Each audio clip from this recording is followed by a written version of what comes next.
You have just downloaded the BBQ Central Show, which airs live every Tuesday from 9 to 11 p.m. Eastern Standard Time.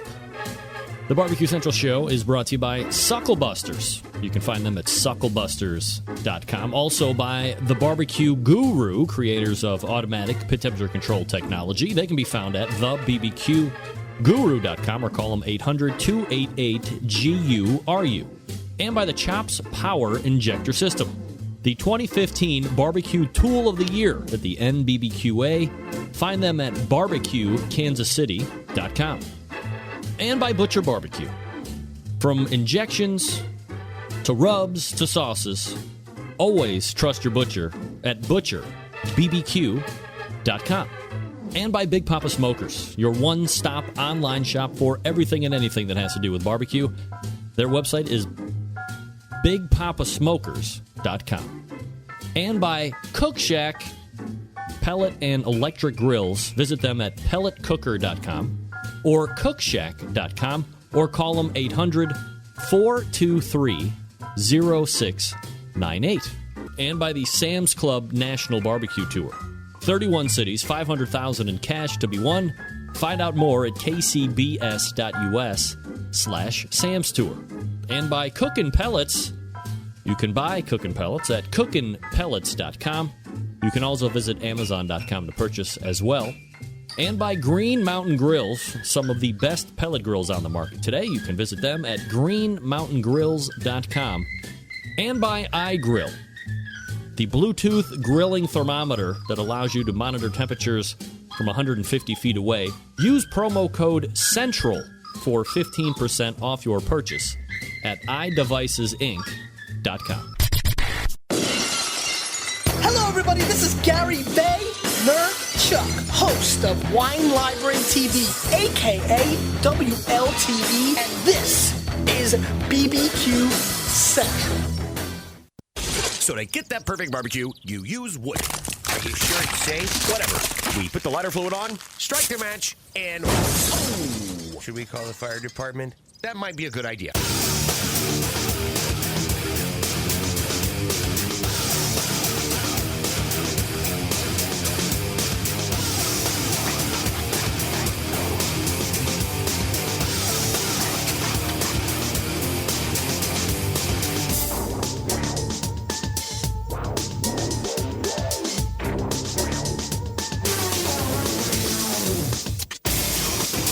All right, good evening and welcome to the Really Big Barbecue Central Show.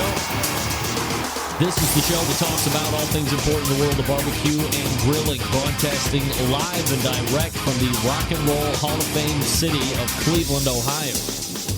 It is the barbecue capital of the North Coast. I'm your program host, Greg Rempe. Happy to have you aboard here on your Tuesday. You want to jump in on the show tonight? More than happy to have you do it.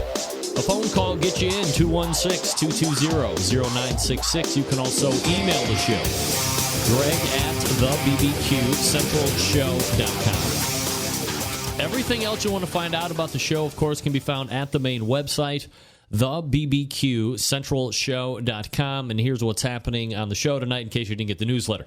Coming up in about 13 minutes from now, he is your lock and loaded third Tuesday of the month. Multiple-time author, a cooking class instructor, a 2015 Barbecue Hall of Fame inductee, and friend of this show, Stephen Raichlen, joins us. Plenty to talk about. 9:35, we get down deep into the heart of Texas for a 2015 recap of competitions and or otherwise barbecue events with the official Texas embedded barbecue reporter for the Barbecue Central Show, Doug Scheiding, who happens to be a iGrill 2 winner last week. Then we move to the second hour in a continued pit builder interview segment. I score an interview tonight with somebody that, if you are not familiar with his pit, and I know I say it too much, too frequently to kind of make the value of the statement not as much. But this guy's got something innovative when it comes to wood-burning pits, and we're going to talk to him in depth about it and put it up for your consideration as well if you're going to be looking to buy pits at some point, either by the end of the year or at some point 2016. Bill Karau with Karubecue joins us on the show. Karubecue. Nice. And then at 10:35, this past weekend saw what is evidently one of the most coveted barbecue competitions to get invited to because it is invitation only. He won it, and to recap the win and the weekend, the victor of King of the Smokers, Little Pigtown Pitmaster Scot Kee joins us on the show. Wow. Holy mackerel. That's a big show. Steve Raichlen, Doug Scheiding, Bill Karau, Scot Kee, if you need them. 216-220-0966. Greg at thebbqcentralshow.com. Facebook posts, tweets, all that stuff. Let everybody know the show's on the air, and I would certainly appreciate it. One of the other things here before we get into the first take is I'm doing half the show for those that are watching on the video back. I'm on standard Heil mic with IFB in the ear so I can hear things. So I'm hoping, and then at the second hour, I'm going to switch over to the headset microphone. So I want your straight input on what you think sounds better. And in the end, if they both sound fine, then I might resort back to this look because I think on the video side, it has a tendency to look a little bit more appealing this way than it does with the big ear cans and the microphone going like I'm getting ready to call an NFL football game or something along those lines. So let me know as the show progresses what you think of the sound on the Heil. And then in the second hour, we'll do the Audio Technica headset microphone just for comparison, and then we'll see how it goes from there. All right, so last week we were in the midst of playing Can a Freshman Say It? And lo and behold, the second caller who calls in is a guy who, if you are any fan of the show, if you're a historian of the show, he used to call way more frequently. I am, of course, talking none other than Dan, the infamous Dan from Wauchula.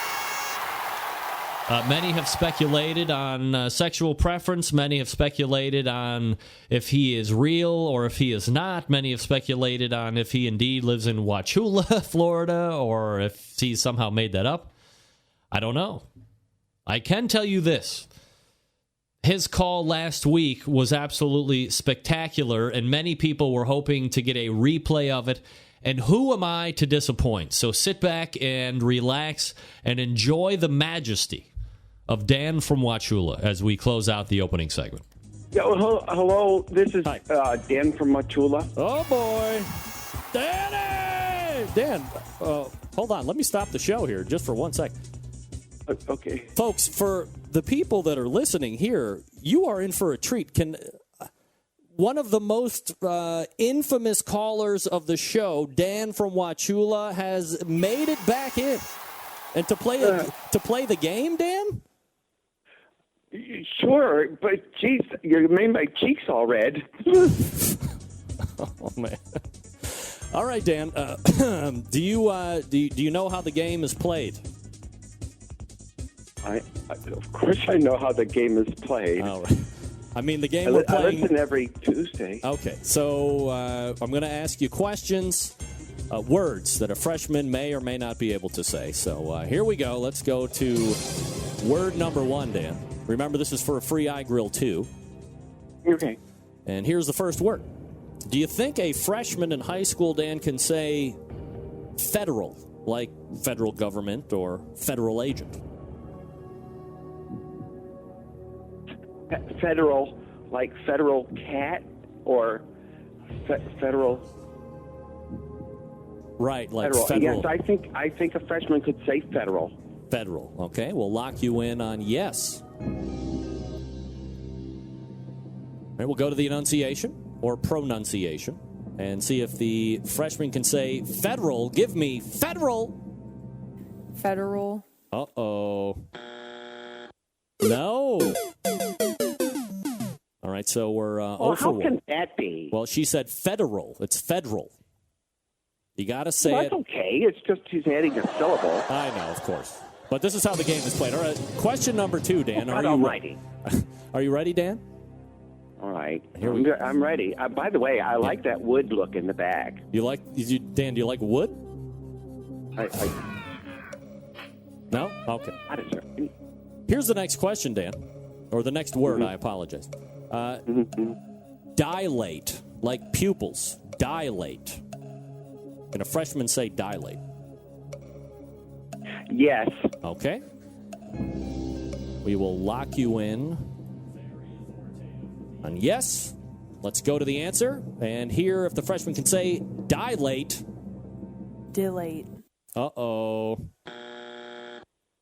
Dan, 0 for 2. Okay, so can we bring Meathead back on? Because I like that part where he says the size of the meat doesn't make any difference. Dan, are you ready for the third word? Yeah. Okay. Dan, you got to get this. Dan, you got to get this one right in order to keep moving on. Okay. Or, as you would say, keep moving up. This wasn't as much fun as I thought it would be. That's what she said. All right, Dan, we're 0 for 2. The next word is caucus. Can a freshman look at and say caucus? No. No. Better not. All right. No. You need this one to stay alive, Dan. We will go to the pronunciation. Show me caucus. Caucus. Oh, no. Dan, that's it. Dan, you have I thought she said it. I think she said it okay. Play it again. Caucus. That's exactly what you said. Caucus. Oh, okay. Dan, Sorry. what do you have to say for yourself, Dan? Well, I have a lot I could say, but I would like to hear more about Meathead and his meat. Thank you, Dan. Thank you, Dan. Uh-oh. Like I said, if you've never heard Dan on the show before, I don't know if he's ever stayed on the phone that long. Typically, he's like the caller. Typically, Dan is the caller that wants to, get off something crazy or a double entendre or things of these natures. So I'm surprised I even had him on the line for that long. That's Dan from Wauchula's call from last week that everybody was clamoring for again. Happy to do it. Happy holidays from Cook Shack, folks. That's right. They are so thankful for all their customers, vendors, dealers, distributors, employees, talk show hosts. They send a special wish to all the listeners of the Barbecue Central show for a prosperous, happy, healthy, and tasty new year. Cook Shack manufactures electric smokers, pellet-fired cookers, smoker ovens, pellet-fired charbroilers, and pellet grills. They also sell accessories, sauces, rubs, woods, pellets to use in the ovens and grills with a variety of sizes and styles. Cook Shack can fit the needs of any customer. They provide commercial and competition-grade cooking classes, online recipes, video cooking classrooms. Check out their website at cookshack.com and pelletcooker.com, their blog, and their social media groups on the Facebooks, the Twitter, Pinterest, Google+, Instagrams, and LinkedIn. They also have a world-class barbecue forum if you still use those. On to the competition circuit. Cook Shack pellet-fired smokers are the choice of champs. Teams from coast to coast in Canada using smokers and pellet grills to get their winners' circles visits. The FEC 100 can handle all 4 meat categories with ease, while the Fast Eddie's by Cook Shack PG 1000 and 500 are pellet grills that can smoke on the indirect side and grill on the direct side. Your purchase comes with Cook Shack's unconditional 30-day money-back guarantee. That's right, use it as much as you want for 30 days, and if you don't like it, send it back. Send it back. Who else is giving you that? Nobody. Cook Shack is dedicated to the craft of smoking ovens for a genuine pit barbecue and wood smoke flavor. They continue to develop and improve their products day after day, month after month, year after year with an inspiration of smoking made simple. They would love to share their passion for barbecue with you, so give them a call to talk about it. 800-423-0698. That's 800-423-0698. Again, you can visit the websites cookshack.com or pelletcooker.com and check out exactly what they have to offer. Great to partner all year with Cook Shack once again. Looking forward to 2016. So get a hold of them, check them out, see what that gets you aside from happy. Worst case scenario, it gets you 30 days of unlimited cooking on the cooker. And then if you don't like it, you send it back. Nobody else is doing that in the industry. Cookshack.com is, though. Cookshack.com. All right, we're back with Stephen Raichlen right after this. Stick around. We'll be right back.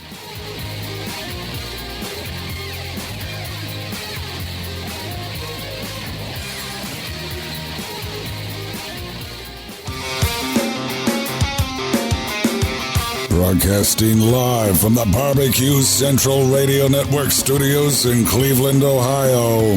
You're listening to the BBQ Central Radio Show. Once again, here's your host, Greg Rempe.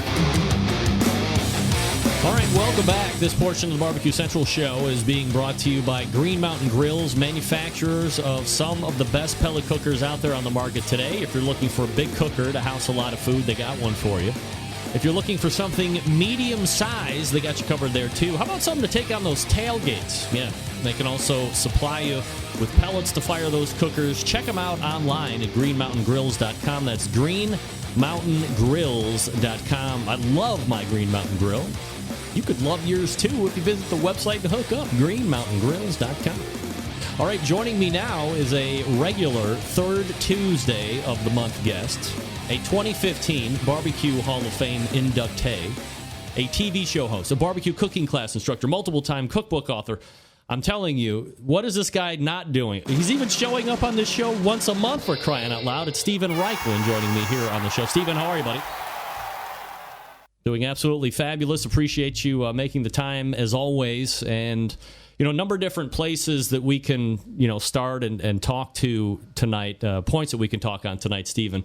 Not the least of which is obviously Hanukkah is just passed, but we're getting into the Christmas now last minutes, literally. So, from a holiday gift giving standpoint, and somebody who is probably asked, what should I get my so-and-so pit husband or pit wife or whatever, because you're kind of in that business, and I get it a lot, so you got to get it a lot. Like, what are your top tricks and top gifts and top recommendations of the year? A couple of weeks ago on barbecuebibles.com. Of course, first comes to mind some of the utensils that I've designed and manufactured. Lumatongs, for example, which have a light attached to the arm of the tong, so you can see what you're doing at night. A rib rack, beer can, chicken roaster, a plancha. I've been doing a lot of plancha grilling lately. Plancha, everybody, is it's basically a slab of cast iron. You put it on the grill. And what's a really cool technique, and I know I stray from your question, but I always do that.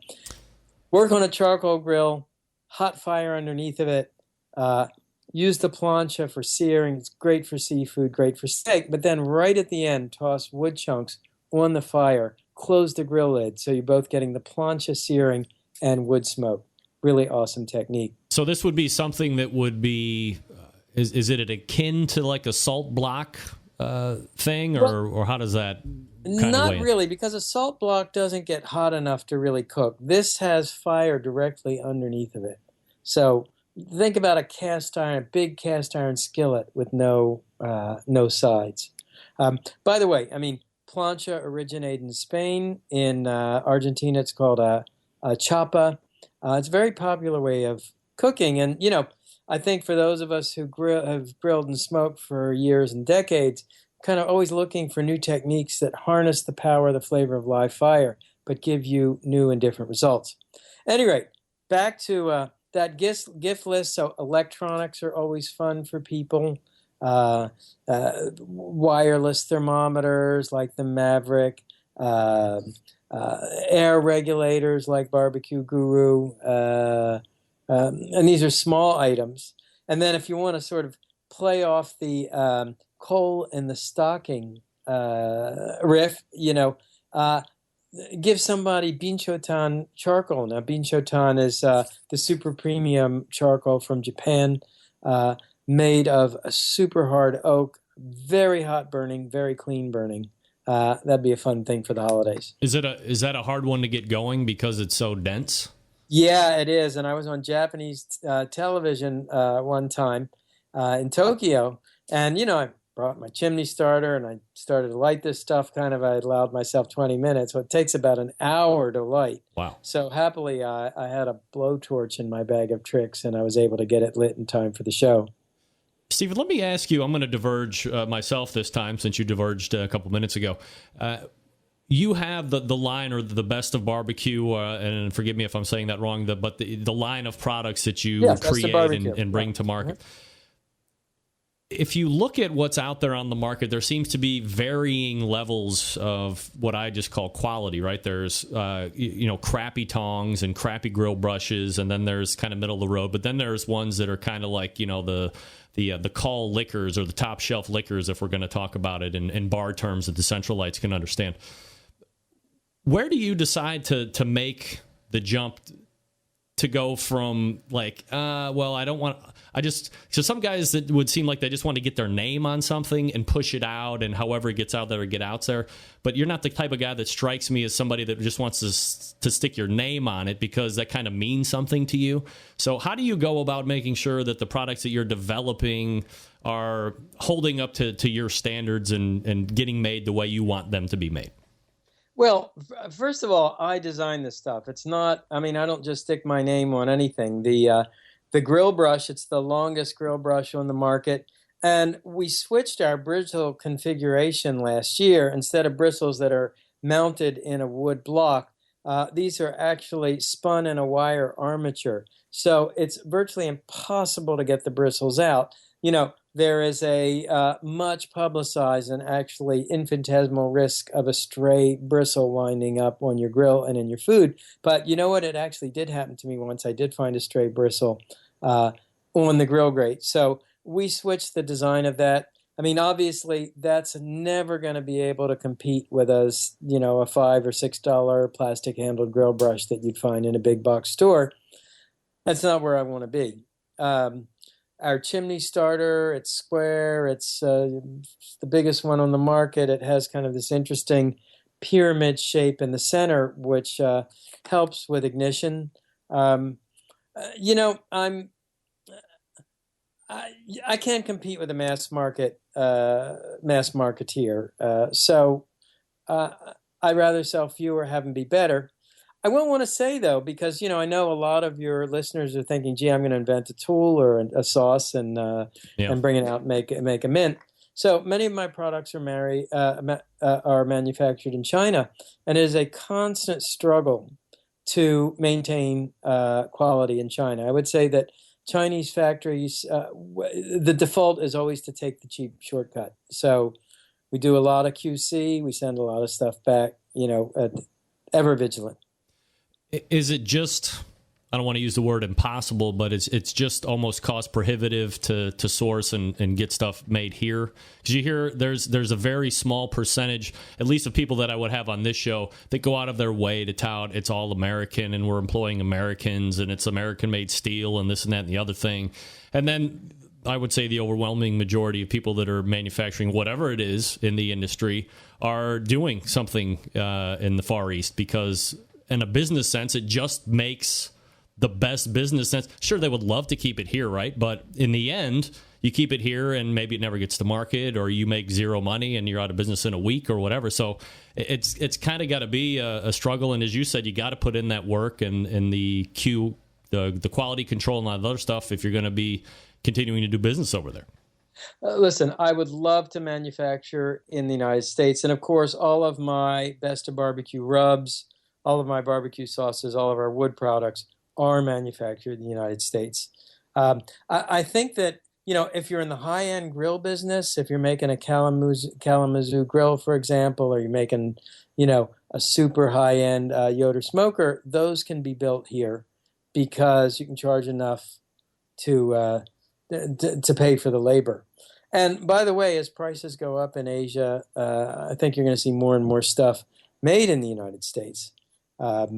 But it's a dance that a lot of people do. Stephen Raichlen joining me here on the show. BBQBible.com is his website that I check out frequently. And the next subject that we're going to be talking on, I saw on your blog as well. And it's kind of an area that I've really never forayed into for one reason or another, but it's like wild game. So, that's, I see, just look out your window and you have deer running across everywhere. They walk down the street like they're a gang in my neighborhood, and there's no woods around me. It's absolutely ridiculous. But like, what other wild game stuff are you into, and have you found, not only do you like, but what stuff have you tried and realized that, maybe that stuff's better left in the wild out there? Well, boy, in terms of food better left in the wild out there, when I was a very young man, actually first year of college, I went to live on an island called Saint-Pierre-et-Miquelon in the mouth of the St. Lawrence to learn French. And we lived with a French family, and one day they served wild duck. And I thought, man, this is going to be really great. I loaded up my plate. Well, it turned out this duck had foraged on, I don't know, cod, dead fish, seaweed. It was the most god-awful stuff you would ever taste. So that is not wild game I would recommend. This blog that you reference is actually a guest blog written by the owner of the Broken Arrow Ranch in Texas. And it's a fascinating story because he goes into the great care they take to field dress right in the field, their bleeding and storage techniques, all of the interesting breeds that they have. I mean, I'm a big venison guy. I'm a big elk guy. But this blog also goes into the challenges of grilling and smoking game. Because remember, game is much leaner even than the leanest cut of meat you will find in beef in a supermarket. So you have to add the fat either by barding, by larding, with a marinade. You also need to cook very quickly. And there's certain temperature thresholds you do not want to go above, or else you will dry the game out. One of the big knocks that I hear, especially on deer, is gaminess. And are there things or steps that you need to, and that's a taste reference, by the way, are there steps that you need to do? I've heard like soaking stuff in buttermilk, or, doing these certain steps before you cook it will remove some of the overpowering gaminess of the meat. Or does that just kind of depend on what animal you're eating and what kind of gaminess you're going to get? Well, it's so many things, Greg. It's first of all what the species is, what time of year it's been hunted, right? Because it eats very different diet in the summer than in the fall and the winter. Where it's hunted. There are a lot of what cut of meat, right? Okay, the backstrap has a different flavor than the shoulder. But I would say. And if it's hideously gamey, yes, brining, soaking in buttermilk, vinegar, all of those help. But, you don't want game to taste like beef, right? You want it to taste like game. Elk, we did on the Prime Grill show, we did elk marinated in red wine and juniper berries, which juniper is kind of a classic game flavor. It has a clean, piney sort of flavor that let's say, offsets the gaminess. Stephen Raichlen joining me here on the show. One of the other things that I saw in a blog post on the website was stuffed steak. Yeah. And I love steak. And I was kind of first introduced to, I've seen it here and there, but never really thought about it. And about 4 or 5 years ago, the guy that does the video feed for this show, Outdoor Cooking Channel, did this huge video on this. It was like a skirt steak, and he stuffed it with this whole, it looked absolutely amazing. And I was so excited to see stuffed steak on your post show up on the website. Talk to me a little bit about stuffed steak cuts and what you like to stuff with it and ways of kind of cooking it. And, last thing you probably want to do is have a stuffed steak kind of leak all over the place, and now you got kind of like half a stuffed steak, right? Yeah. Well, I'm so glad you pointed that out. And, we do a lot of blogs. We do 2 blogs a week. And over the course of a year, that's a lot of blogs. We try and cover a wide variety of subjects, and we're very eclectic. So wild game, holiday gift giving, stuffed steaks. But for this blog, I kind of brought my global perspective, because remember when I've traveled for BBQ Bible or Planet Barbecue, I'm always looking at analogs around the world. So to me, the original and kind of the first stuffed steak I found It's the one pictured in our blog photo. It's called a matambre, which comes from the Spanish words for the hunger killer, matambre. And it's basically a flank steak you slice in half through the side to wind up with a broad paper thin sheet of beef. And then you lay strips of cheese, sausage, carrot, peppers on it, roll it up into a tight roll. In How to Grill, and when I saw it first in Argentina, it was wrapped in foil and then kind of roasted over the embers. I think next time I do it, I'm not going to wrap it in foil. I'm going to put it on a rotisserie and really let that meat get some of the fire. But then I was in Croatia a few years ago, and they do a really cool stuffed steak, basically a very thin slice of cheap round, and they butterfly it open, layer it with ham and cheese, sometimes pickled, sometimes mustards, fold it over, pin it, quick grill. That's another stuffed steak. That is really fabulous.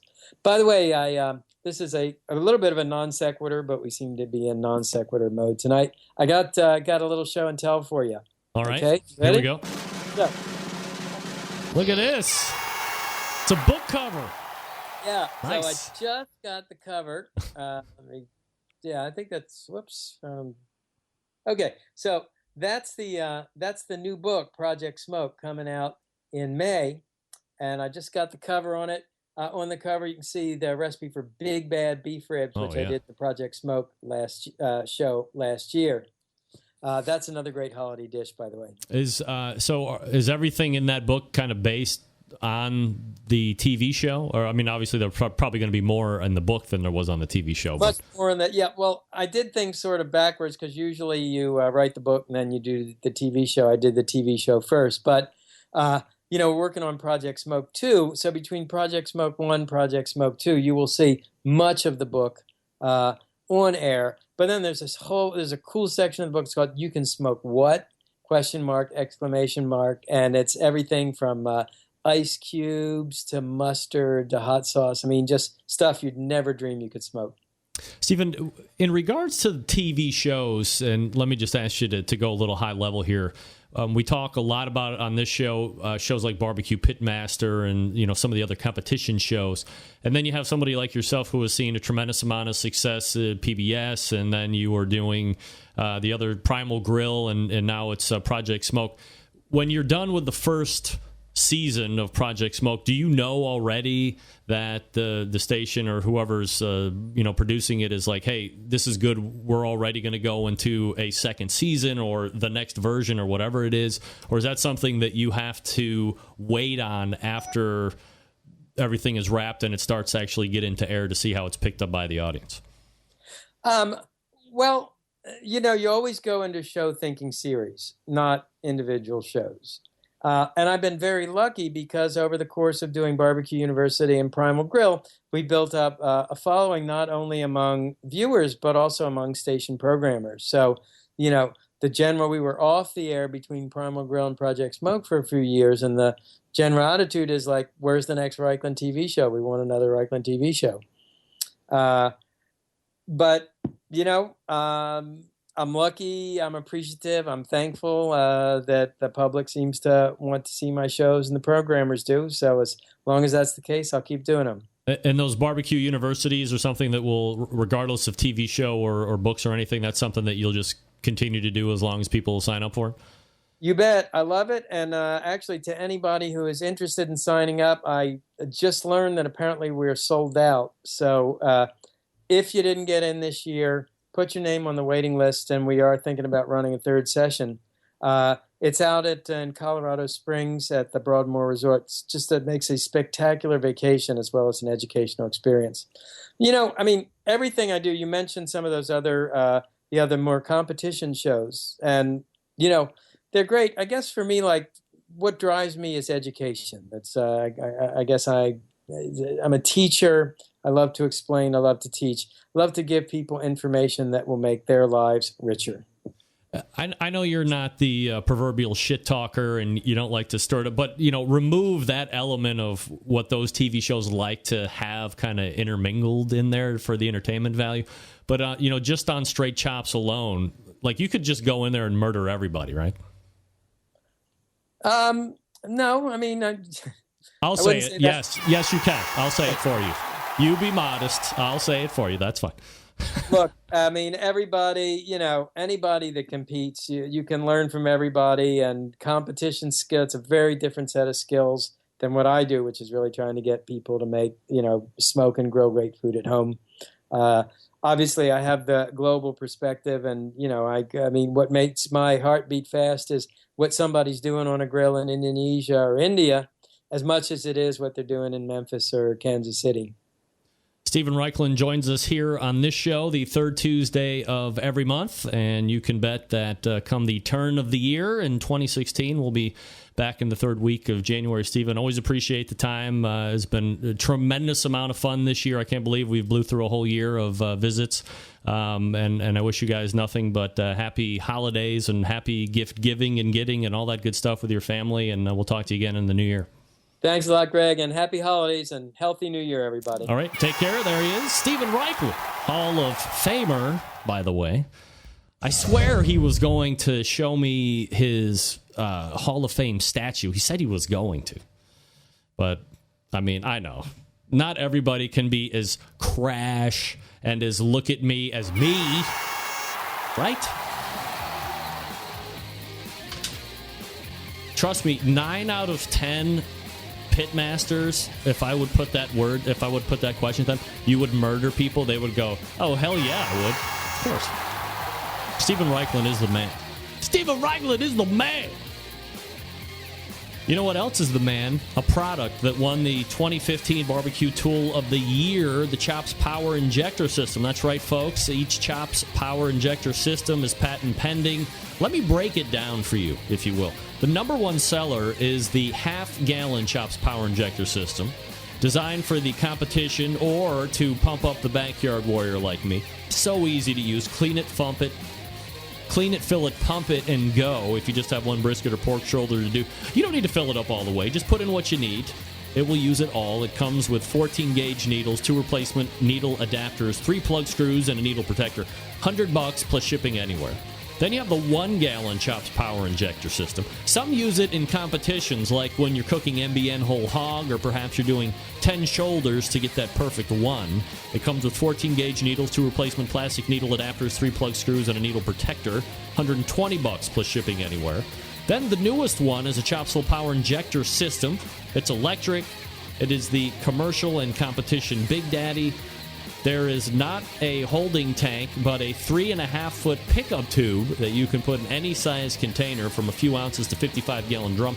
It was designed for Chef Rob at the Best Barbecue Kansas City restaurant in Kansas City. He said time and time again that with the Chops Full Power Injector System, his briskets are better than ever. It comes with a metal needle adapter, 14-gauge needles, 3 12-gauge needles, 2-inch 11.5-gauge needles, 3 plug screws, and a needle protector, $325 plus shipping anywhere. A number of top pitmasters in the world use Chop Power Injector Systems every day to make their barbecue better than the rest.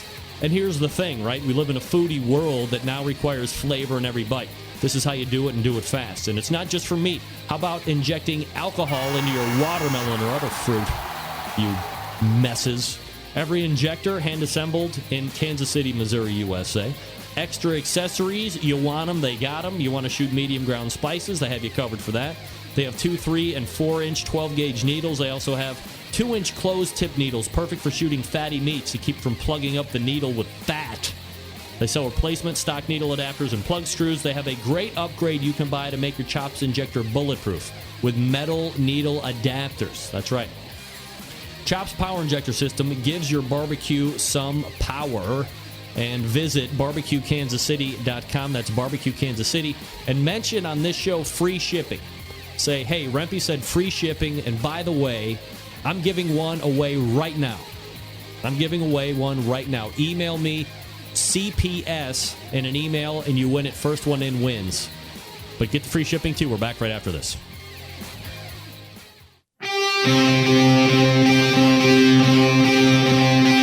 Get in the smoke. Call 877-448-0433 to get on the air. Now, here's your host, Greg Rempy. Yeah, welcome back. 416-220-0966. Greg at thebbqcentralshow.com. This portion of the Barbecue Central Show is being brought to you by iGrill, makers of the most advanced Bluetooth grilling thermometers in the world. Monitor the temperature of whatever you're cooking from up to 150 feet away using your iOS or Android device. We're going to be giving away an iGrill 2 with Can a Freshman Say It at the top of the second hour. Hey-o. Who's excited about that? Me, I'm excited. Use promo code CENTRAL.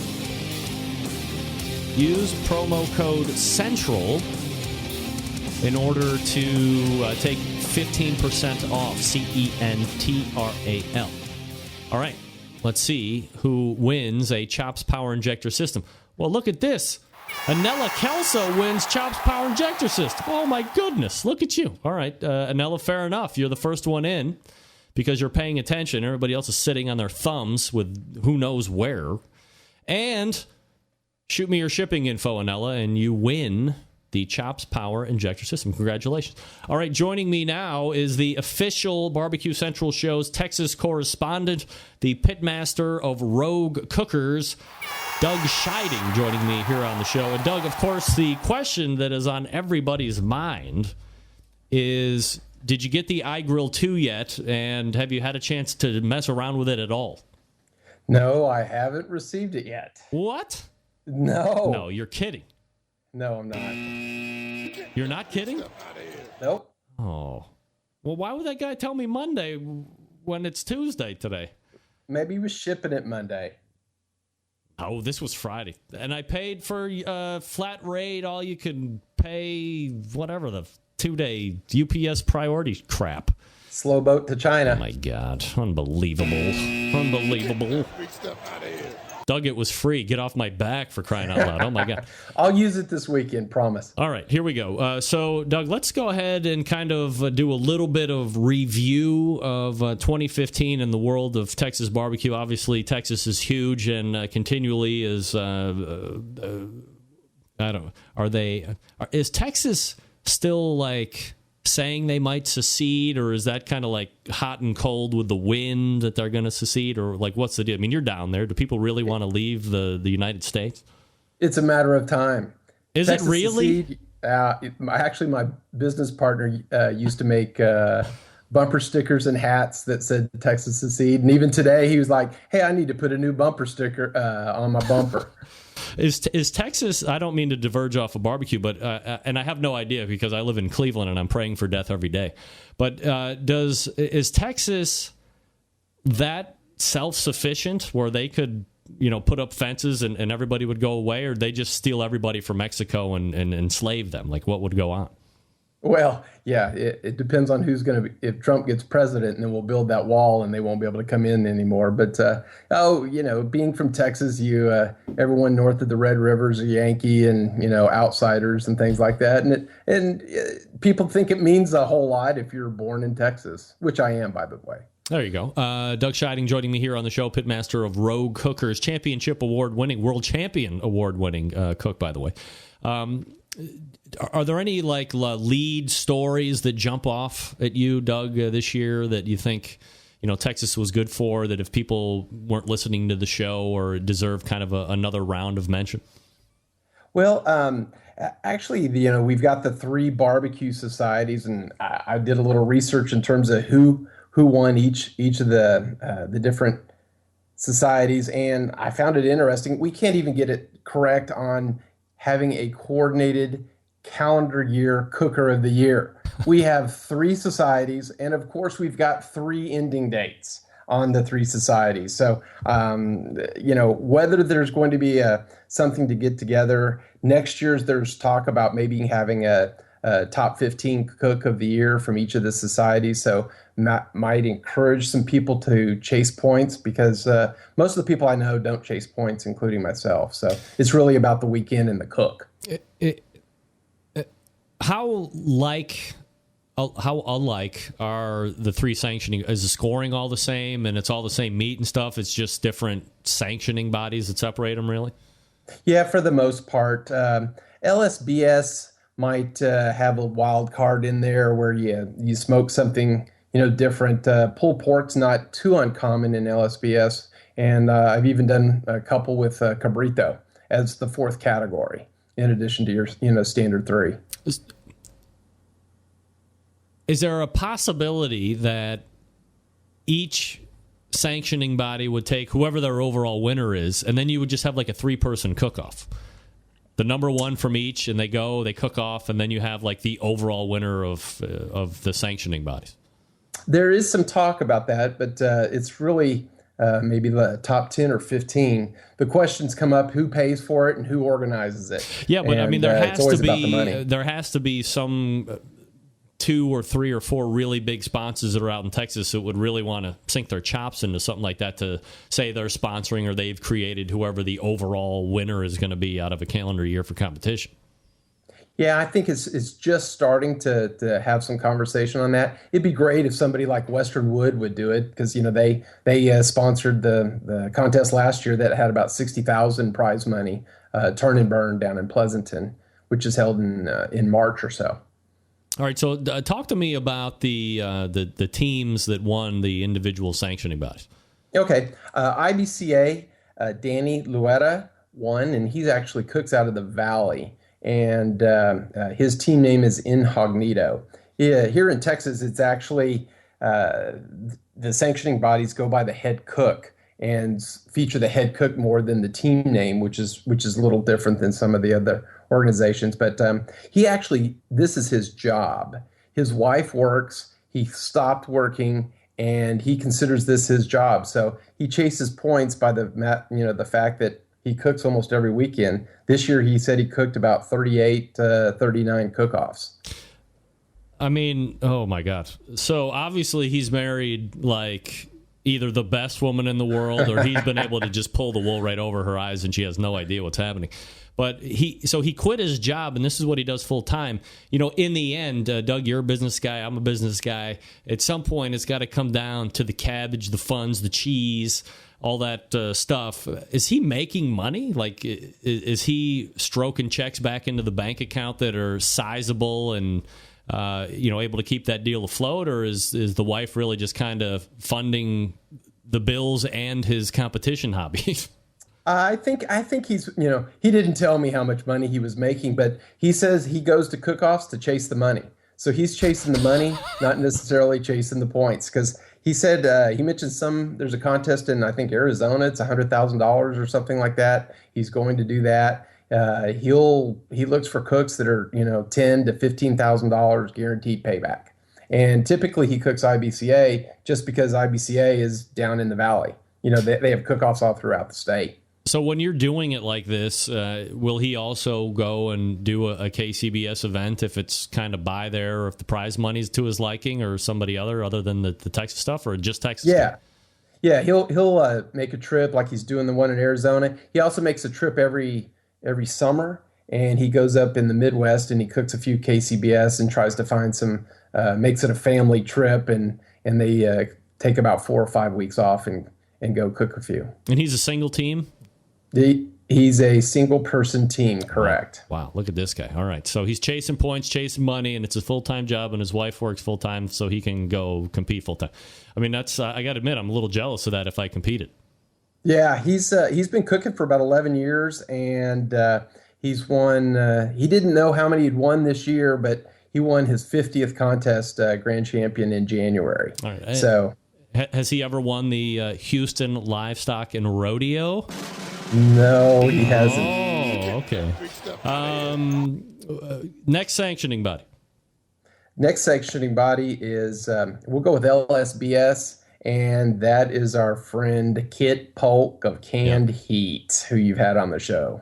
Yep. And he not only won the points in the meats, he's also proud of winning the beans competition. He's number one because people are fairly particular about their beans here in Texas, and so he was pretty proud of that. What's a Texas bean? Actually, most competitions, other than maybe like the Royal, where baked beans or something might do well, it's a plain, simple pinto bean. It's about the bean. If you do even, borracho or charo beans, the Mexican style beans with cilantro and things like that, typically doesn't do as well. It's just a plain simple bean and maybe a little thicker sauce, more like a ranch style sauce. And that's a big deal down there, right? Beans? Oh, absolutely. Yeah, beans are almost at every cook-off. And we're not getting that confused with the other big thing down there, or at least that is stereotypically perceived down there, which is chili. No, yeah. No, chili is at some contests, but not a whole lot. But, in Texas, it's your chili has no beans. Oh, that's Texas chili is no beans. No beans. And in Texas, red actually is kind of small ground meat, and it's kind of a red chili, but no, I like a little more hearty chili. And Kit really had quite an impressive year. Unbelievable year. He cooked 29 cooks, wow, and he was 9 grand champions and 7 reserves. Wow. Unbelievable percentage. He really kicked some butt this year. Is he looking to do the same amount next year, or? Yeah, he's looking to do the same amount. Oh, also he got that was 9 and 7 in LSBS only. He cooked 2 IBCAs and got 2 reserve grand champions as well. So he said next year he's probably going to cook a little more IBCA. All right, and then Texas Gulf Coast is the remaining one, correct?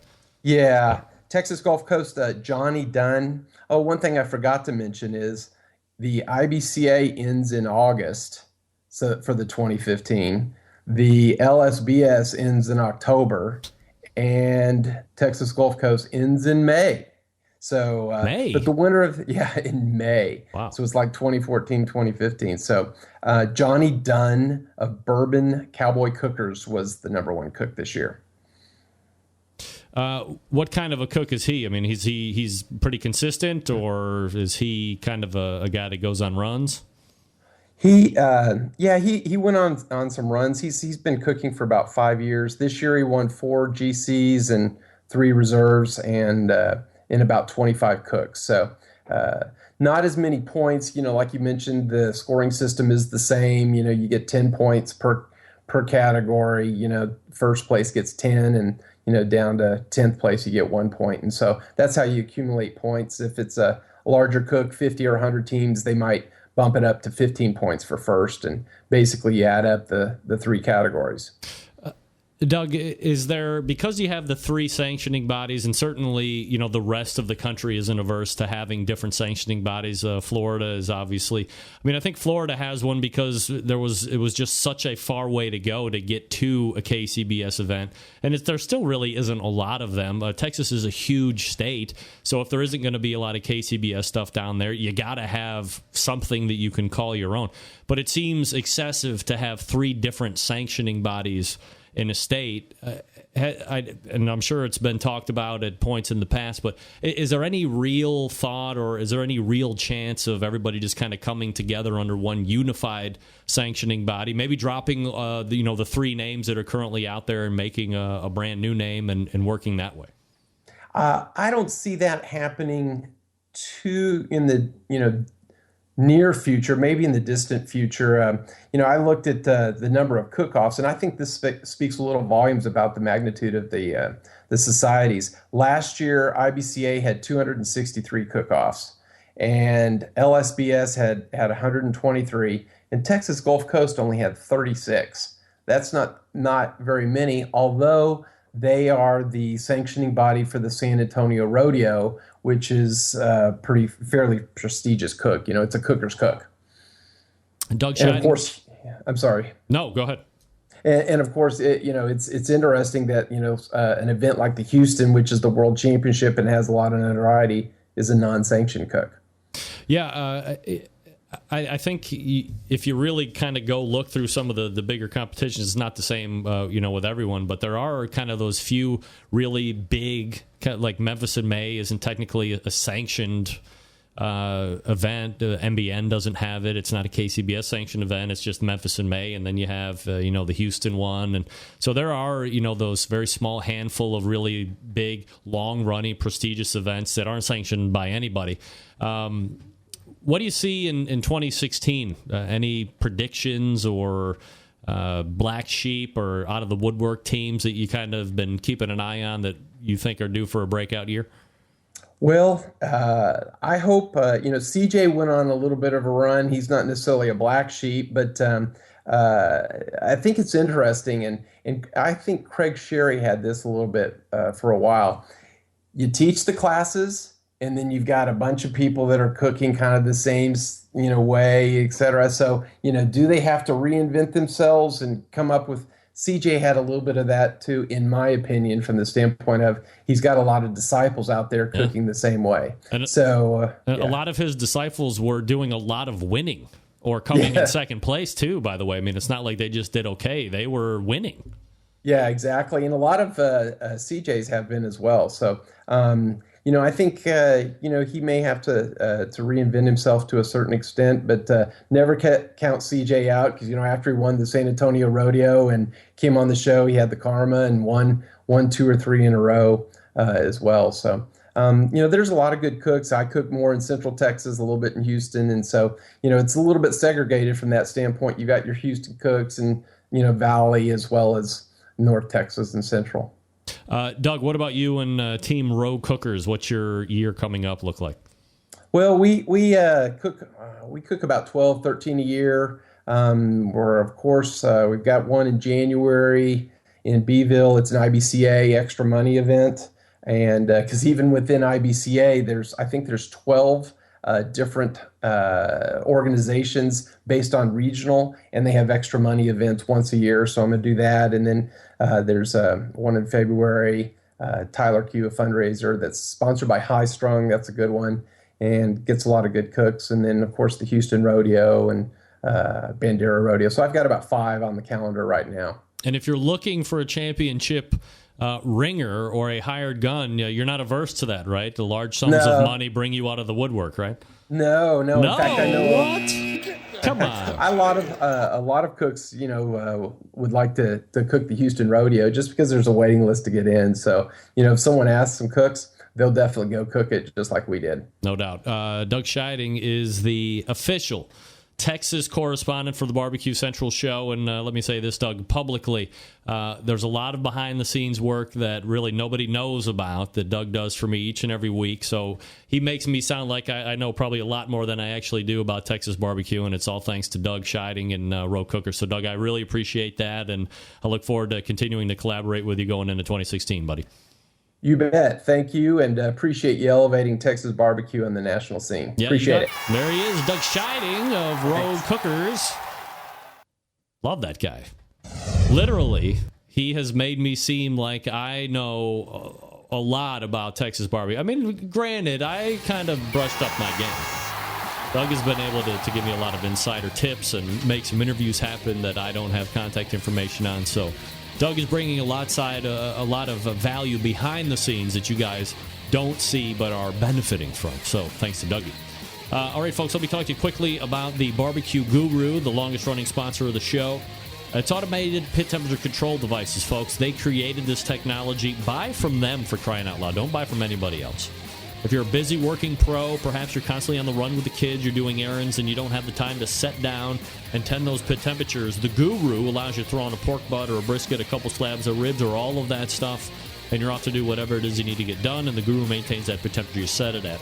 There are currently a number of different models to choose from. You have the CyberQ Wi-Fi, you have the PartyQ, 2 opposite ends of the spectrum there. If you're looking just to kind of get into automatic pit temperature control devices, PartyQ is for you. $149 for most cookers. It's the easiest point of entry for pit temperature control devices. A self-contained package. It runs on AA batteries. It can go from cooker to cooker to cooker. It's absolutely fabulous and easy to use. If you're in the market for a cooker, might I ask and or suggest you take a look at the Onyx oven.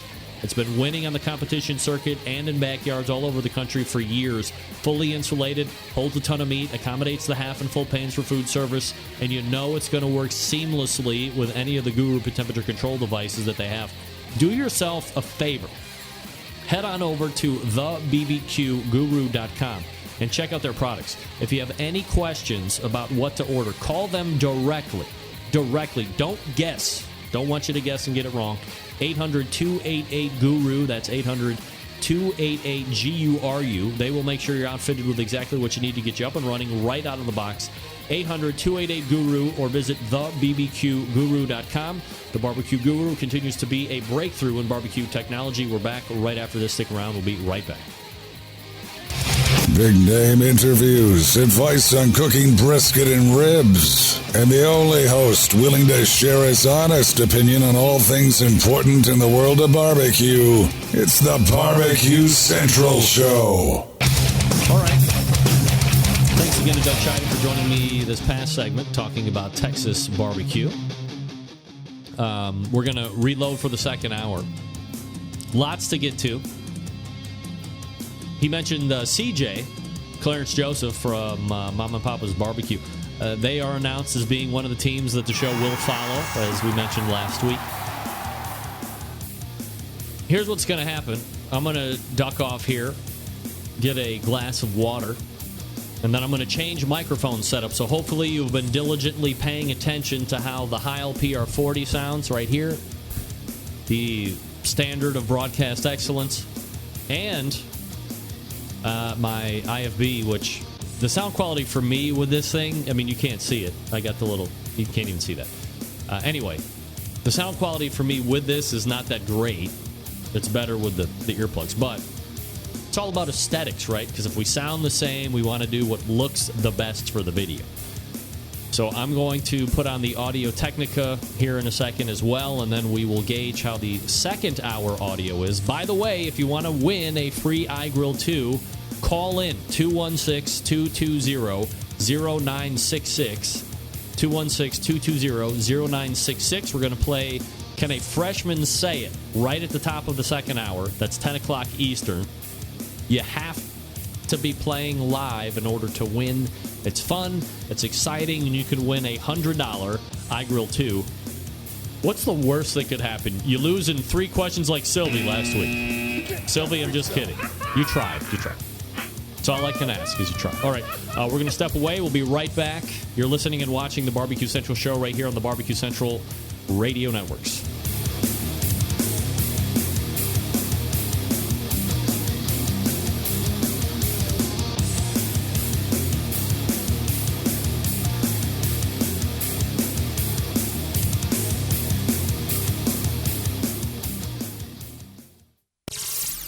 This is Jim Minion from Two Loose Screws. I'm listening to Barbecue Central.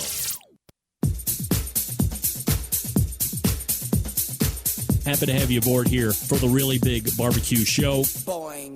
We cook because we have to, and we grill because we want to. Hit me. Fine, how's it going? You have a great show. I'm a big fan. Boing. So what seems to be the problem here? This man looks like he's dead, and he's in the crackle. Charbono. It's all about the charbono, dude. Succulent fish. What? We ate 2 feet for wiener. So listen, Lavernius, shut your face. I'm shaking like a dog shit peach seeds. We have top men working on it right now. Top men.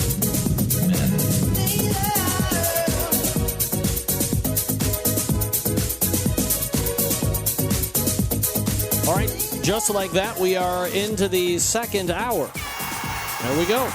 Just like that. All right, we've made the adjustments into the microphones. Now we, as you can see, have the headset microphone on. We have the Audio Technica microphone right there. Yes, it does look like I might be calling a football game a little bit later, but that's all right. I can tell you what I'm going to be doing right now, though. I'm going to be getting rid of this song, and we're going to be playing this song because, hey, guess what, folks? Welcome back to another edition of Can a Freshman Say It? Yeah. It's a game show widely sweeping the nation in a rapid fashion.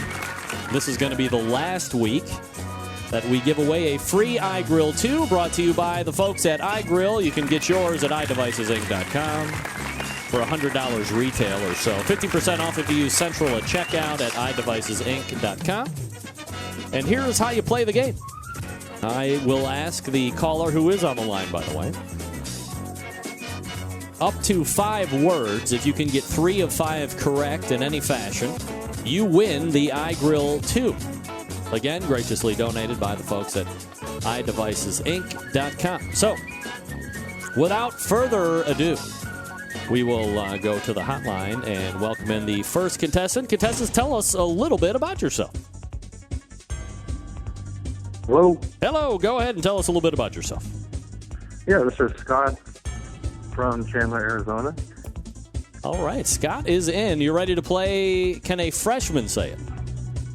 I am. All right. Wonderful. You know, obviously, hopefully you were listening, Scott. You have the gist of how we're going to be playing tonight? Yes, I've heard you the last couple of weeks. All right, wonderful. So you know that a iGrill 2 is up for grabs. So let's go ahead and play the game.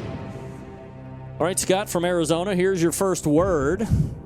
Can a freshman say drown, like meeting your ultimate demise through water or some other liquid? Drown. Remember, the freshman has to say the word correctly in order to move on. I think she can. All right, so we are going with a yes. Scott says yes. Can a freshman say drown? Show me drown. Drown. All right, look at this guy. Scott getting it right off the bat. Nice. That's the way to build momentum, Scott. You're 1 for 1. 2 more for your chance to win the iGrill 2. Let's go ahead and move to the next question. All right, Scott, you are 1 for 1. The second word that we're going to be asking tonight is foliage. For instance, we're here in the North Coast. In the fall, the foliage is absolutely spectacular. But can a freshman say and read foliage? I think she's going to get that one, too. All right, we'll lock you in for a yes. Quickly scanning the chat room, everybody is saying no, so we'll see who the smart one is here, Scott, in just 1 second. You say yes. Can a freshman say foliage? Foliate. Right? Foliate. Foldable. Oh, wow. Foldable. How did they even get foldable? What? Whose kid is that, for crying out loud, Scott? Oh, my God. All right, let's go ahead to the next one. 1 right, 1 wrong, 3 left. Plenty of time to get the iGrill 2 here, Scott. The next word that we asked the freshman, Scott, is larynx. Like in your throat. Larynx. Can the freshman say larynx? Oh, man. Tricky. I know. I'm going to say no. Right. We will lock you in on a no. Show me larynx. Larynx. All right. Good for you. She tried really hard, but in the end, she can't say it correctly, of course. Nevertheless, clear that one out of there. We'll go to the next question. You get this one right, Scott, by the way. I don't need to tell you. You sound like you're very smart. You win the iGrill 2. So, with that being said, can a freshman say the word lease, like something you sign for a place you're going to be living for a determined amount of time? Lease. Remember, she's reading it and then has to say it correctly. I think she can. All right. Getting a lot of support in the chat room as well. A lot of people saying yes. Remember, this is my daughter we're talking about, so we have no idea what's going to be going on. All right, freshmen, show me for the win. Lease. Lease. All right, look at this guy. Wonderful. Scott is winning it just like that. Only missing 1, by the way, so he is going absolutely off the wall with the correct ones. Very good, Scott. All you need to do is send me your shipping info, and I myself will be sending out the iGrill 2. Evidently, it might take a little longer than 2 to 3 days that they're quoting at the post office because it's holiday season. But nevertheless, send that over to Greg at thebbqcentralshow.com, and we thank you for playing tonight. Oh, thank you. You got it. There he is. It's Scott, everybody, from Arizona, playing Can a Freshman Say? Lease. Wow. All right. Now, here's the good news. We have another round to play. That's right. I'm just kidding. We don't really have another round. However, next week, we do have some substantial prizes to give away to the tune of grilling oils from Dave Bosco of Butcher Barbecue. So you're going to want to tune in next week, absolutely, to get your hands on some grilling oils. But before we leave you this week, we will thank the good folks over at iGrill. iDevicesinc.com for donating 3 iGrill 2s for your winning pleasure for free. Hopefully Doug gets his. I know the other person got theirs already. Anyway, we will see you next week for the show. Can a freshman say it? This is the host, Greg Rempe, saying, so long, everybody. All right, well, congratulations to Scott for taking that. Love giving away the free stuff, and it's been a great run of games with iGrill.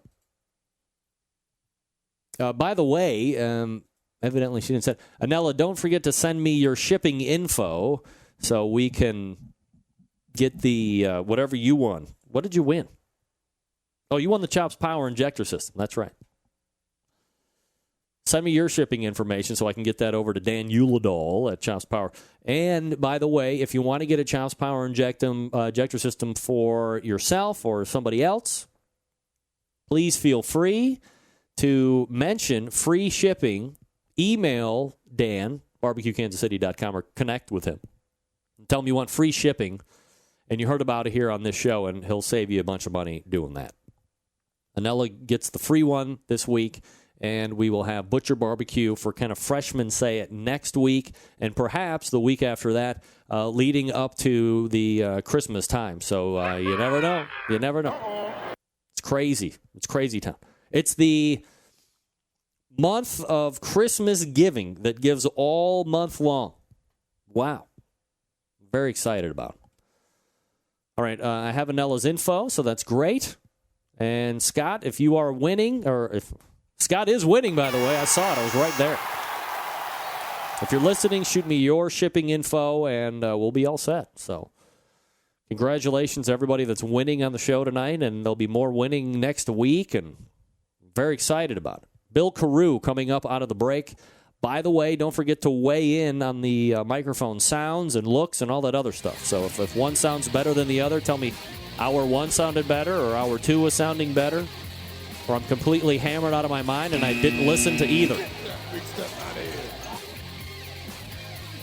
By the way, let me talk to you about Suckle Busters, award-winning barbecue sauces, rubs, chili kits, and Texas gunpowder. More winning, by the way, coming up here in a second. It's preferred by competition barbecue cooks. Texas-based, 100% made in the USA. Products have won hundreds of industry awards, including 2 first places at the American Royal Sauce Contest. That was 2 years in a row, by the way. New from Suckle Busters is the sauce we've been telling you about for months now. It's the award-winning honey barbecue sauce. Well, that's what it was based on. This is the honey barbecue glaze and finishing sauce. That's right. Everybody loves it. Everybody loves it. This is a thin barbecue glaze and finishing sauce made especially for competition ribs and chicken. It's super sweet. It's not spicy. It is super red. They use a special American paprika for a bright red color. Brush it on the last 5 to 10 minutes of cooking. It leaves a glossy red sheen on the meat and an extra layer of sweet flavor. Take your competition ribs and chicken to a whole nother level. Available at local barbecue stores or online at sucklebusters.com. The email address, sales@sucklebusters.com. The phone number is 972-393-9509. Or you can just visit the website, sucklebusters.com. If you want a chance, or if you want a opportunity to sample a free bottle, send me an email right now, and in the subject line, put Sucklebusters. Sucklebusters. And you will win a bottle of honey barbecue glaze and finishing sauce.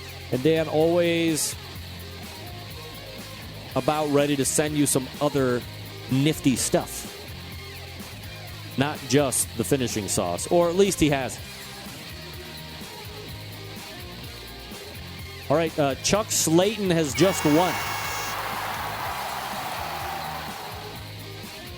Congratulations, Chuck. In Rancho Cordova. Rancho Cordova. Show me your lightning bolt. All right, congratulations to Chuck for winning the bottle of Suckle Busters. Good for you. I'm going to get that over to Dan, and you'll have it in your mitts sooner than later. Let me know what you think of it when you get it, Chuck. All right, we're back with Bill Karau from the Karubecue. Get your innovative hats on, because this one's going to take you by the balls if you're not paying attention. Stick around. We'll be right back.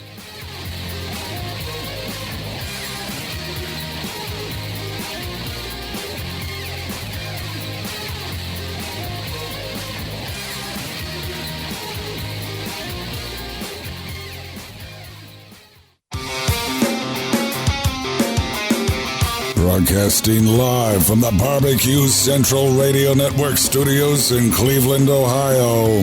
You're listening to the BBQ Central Radio Show. Once again, here's your host, Greg Rempe. Hey, all right, welcome back.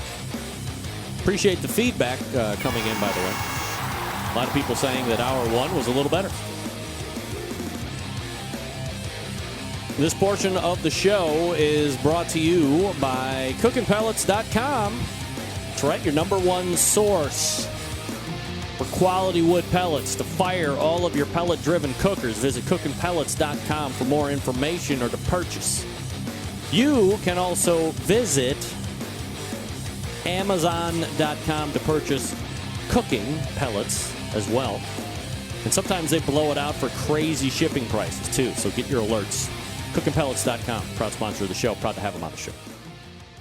All right, I have been steady running down pit builders over the past few months to ensure that as consumers, you guys and gals have the best information possible to make buying decisions when it comes to that time. Tonight, we continue to romp through this portion of the biz with a pit builder who is bringing something a tad different to the market. So let's go ahead and head over to the hotline and welcome back the creator of the Karubecue, Bill Karau, joining me here on the show. Bill, how are you, buddy? I'm good. Can you hear me?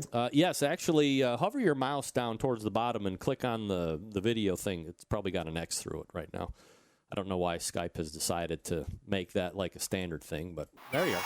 We got you now, buddy. All right, Bill, so it's safe to say, and by the way, for true fans of the show, they know it's only been like a short 6 years since we've talked last time. Can't believe time is like ripping by like crazy. But, for the folks that maybe aren't familiar with it or haven't decided to tool back through the archives that far, your pit is revolutionary a good word, or am I overstepping adjectives here? But when I look at what's out there and when I see your model fired up and working, I can't compare it to anything. It's different. I don't know if it's revolutionary, but it's definitely different and non-traditional. So, go ahead. Let me paint a quick picture of it. So it's kind of like it looks like a cook shack electric cooker, like a rectangle or refrigerator type thing. But then you have a firebox on top of it, but it's not like a firebox that you would see on a Lang or on a Close or something like that, because it doesn't run like the real big logs and stuff. So I guess if you could kind of pick the ball up from there and give me an idea, how it runs, and then we can talk about the whole genesis of it and sure. How quickly that happened for you. Sure. Well, it's a stick burning pit. It burns smaller sticks. The larger versions, or at least the larger prototype, burns a full-size split, but for this sort of 60-pound backyard capacity unit, it runs on logs that are, I say, bigger than a Red Bull can and smaller than a brick. And the firebox does sit on top of the pit, which is very unusual, but that's done for a couple of reasons, the most important of which is because I didn't want a natural thermal siphon to develop in the pit. So normally you got the firebox low, you've got the smokestack high, and you have a natural thermal siphon that draws hot gas and smoke into the pit. Having the firebox above the pit prevents that thermal siphon from happening. And what I do then is draw hot gas and smoke from the firebox into the pit only when the temperature is below the thermostatic set point. So that establishes automatic temperature control, which is kind of a nice to have in a pit.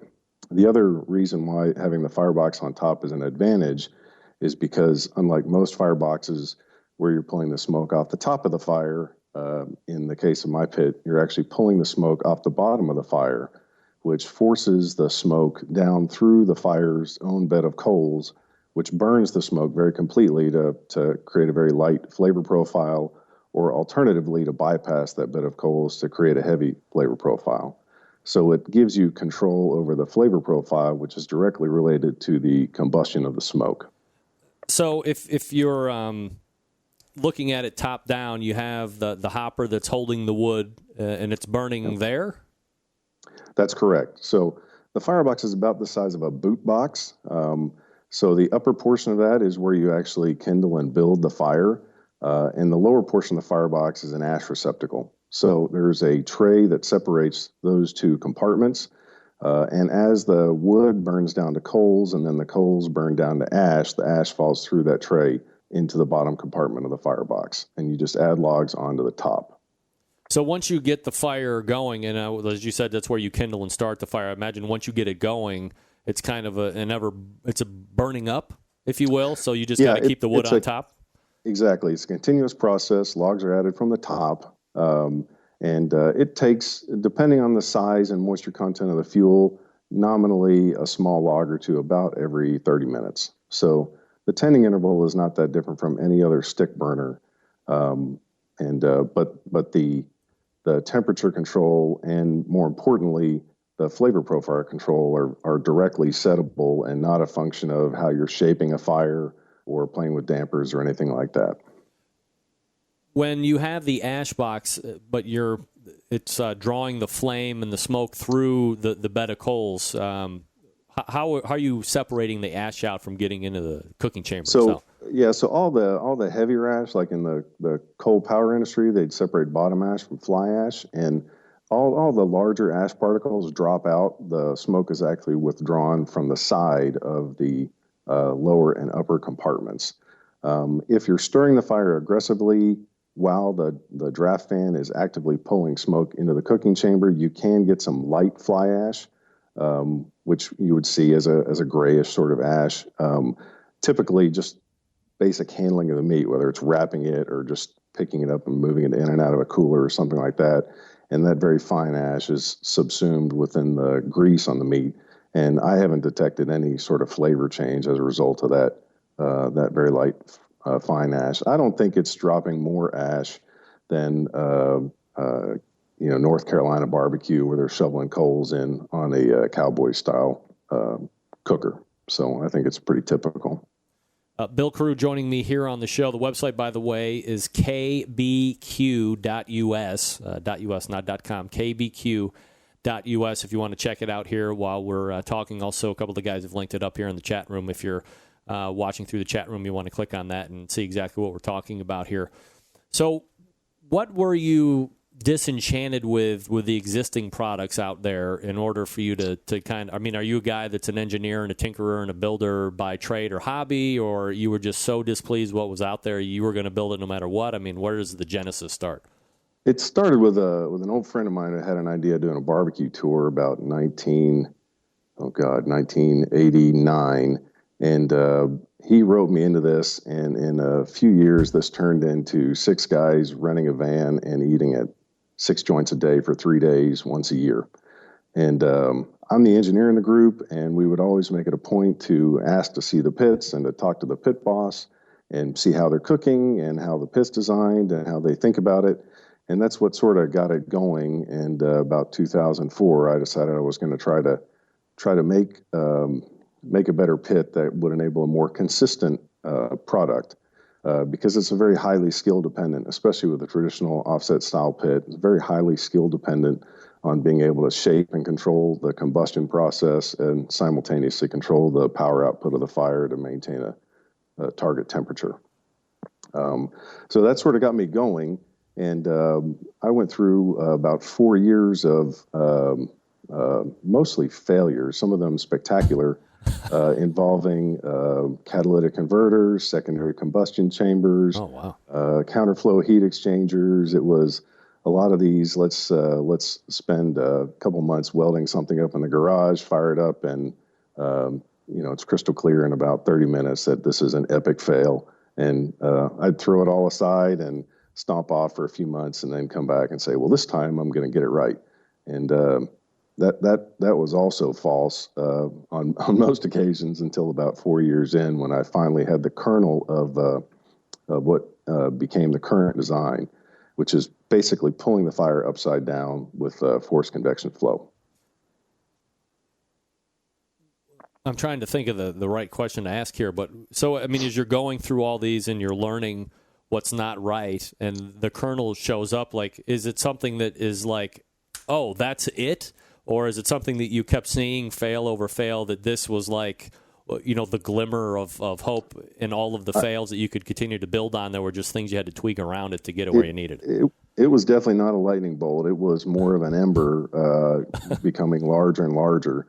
And the first one, I was pulling air. I had a funnel-shaped firebox that was concentrating coals at the bottom of it, and I was sort of pulling air by the bottom of that funnel. And I caught a glimpse there and said, "There's something going on here where I could control the combustion process and avoid black color and avoid the bitter flavors that are associated with incomplete combustion of wood smoke."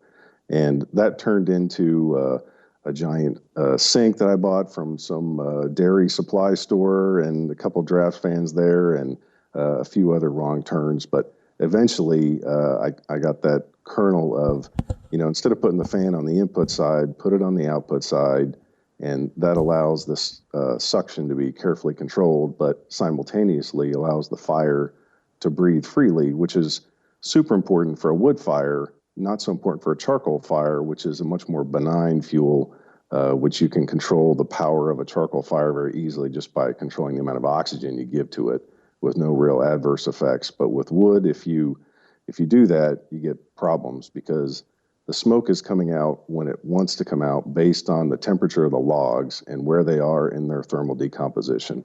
And you're either going to burn that smoke and have a large power excursion, or you're going to not burn that smoke and have a large excursion in unburned smoke, which can form creosote when it condenses on cold surfaces like briskets. Can you also put in charcoal on the top instead of wood? Or, I mean, do you really just recommend burning the wood? It will run on charcoal, but but the pit sort of makes its own charcoal. So you're loading wood from the top, and it's decomposing into coals at the base of the fire. So charcoal tends to be, of course, more expensive. And it lacks aromatics because, the way you produce charcoal is by pyrolyzing wood. And so all the volatiles are vaporized in the production of charcoal. And charcoal is just carbon, which oxidizes to CO and CO2, which we all learned are colorless, odorless, and largely flavorless in the pure form. So some folks use charcoal to start the pit because it's a very effective way of getting things going and sort of getting a jump start. Yeah. And it's very handy to have a bag of lump charcoal around for when you get distracted and you lose track of your fire and you walk over and you see that you have, 5 coals in the bottom there. You can throw a few handfuls of lump charcoal on and then put some wood on top of that and get back in business without having to light a new fire. Yeah, I was going to say, inherently, as I'm sure you have come to find out, barbecue guys really want to find the easiest, laziest way out. And when it comes to stick burners, it's making charcoal baskets and doing these kind of things. So that was the road that led to the question. The other thing that I want to ask you about is the convection fan. Like this has to be part and parcel. You can't use one part of the pit without the other. They all got to be working in unison. Yeah, and I've had a lot of inquiries about retrofitting this to existing pits, and it really is designed as a system. For example, because I'm forcing the draft by pulling air out of the cooking chamber, the cooking chamber has to be substantially airtight. So it's pretty carefully constructed to make sure there are no major leaks, so that when I start pulling air out of the cooking chamber, I don't get cold air leaking through into the cooking chamber, but rather I get hot gas drawn from the firebox down into the cooking chamber. So there was quite a bit of trial and error and experimentation to sort of work out the best way to make that air flow around the pit. And that's a fairly tightly integrated system, and I haven't found it's practical for for retrofit to other size chambers. In regards to size and capacity, do you offer different models, or are you really just working on one, or what's the deal there? So I make one, which is a 60-pound capacity unit, targeted at sort of the backyard marketplace. I have a functional prototype that's a 400-pound capacity unit, and I'm working on arrangements for that, and that would obviously be more geared towards the commercial or restaurant market. And it's identical technology, just scaled up by about a factor of 10. Do you have any competition teams that are running the Karubecues? Or are they technically not legal, or are they legal because it's just it would be like using a pit minder of some sort? Yeah, my understanding is it's KCBS legal because the electric power it uses is only driving 2 fans. So I think it's a lot like a Guru in that sense. The 2 fans combined draw about 100 watts, so this is not a large power draw, but all the heat is coming from the wood fire in the firebox rather than any sort of electrical heating element. As far as competition teams, there are 2 that I'm aware of. One is Mark Shook, and I don't know if he's still actively competing or not. He had Peace Pit Barbecue in Greeley, Colorado, and he actually won the state championship a couple years ago. And the other is a customer down in Melbourne, Australia, who actually won the first KCBS sanctioned event in the Southern Hemisphere. This is Jesse Rogers with, let me think, Eureka Smoke. Won the first KCBS sanctioned cook-off in the Southern Hemisphere maybe a year and a half ago. And he was cooking on C60. And then he actually took that to a competition up in Brisbane. And that's a long haul. So he flew and he took his pit and his check baggage and flew to Brisbane and won that one. Wow. That was probably 6 or 8 months ago, something like that. All right. So, and I think it's probably important to point out that you also got a fairly glowing review from the guy that does the pit testing for AmazingRibs.com. Yeah, that's been quite a ride. So I sent them a pit as a demo, must have been I can't even remember, a year and a half, 2 years ago. And he messed around with it and then messed around with it some more. And we went back and forth. And there's a bit of a learning curve, I think, like there is with most pits. And he wrote up just a terrific review. And it really caught fire, I think, about 2 or 3 months ago, where one of my customers who came to my shop bought a pit, and I never thought twice about it, but his name's Ernest, and Ernest is one hell of a cook and also a pretty good photographer. And he got on the pit forum on Amazing Ribs and started posting some of what he was doing, and that created a thread which is I think probably 5,000 hits long at this point. Oh, wow. So that's been pretty good. It's created a lot of demand, so it's been busy around here. Are you working on lead time at this point, or do you have stock available? So if I or any one of the Centralites show up tomorrow to your website, what are they looking at for purchase? Probably about 2 weeks. So that's where things are sitting. Things got pretty scarce here in the run up to Christmas, and I had to go beat the elves and get them in high gear. And so I actually picked up another load of steel this evening, and I'll be forming it up and assembling it this weekend. And it's all done. It's all done here, and it's all done in Texas.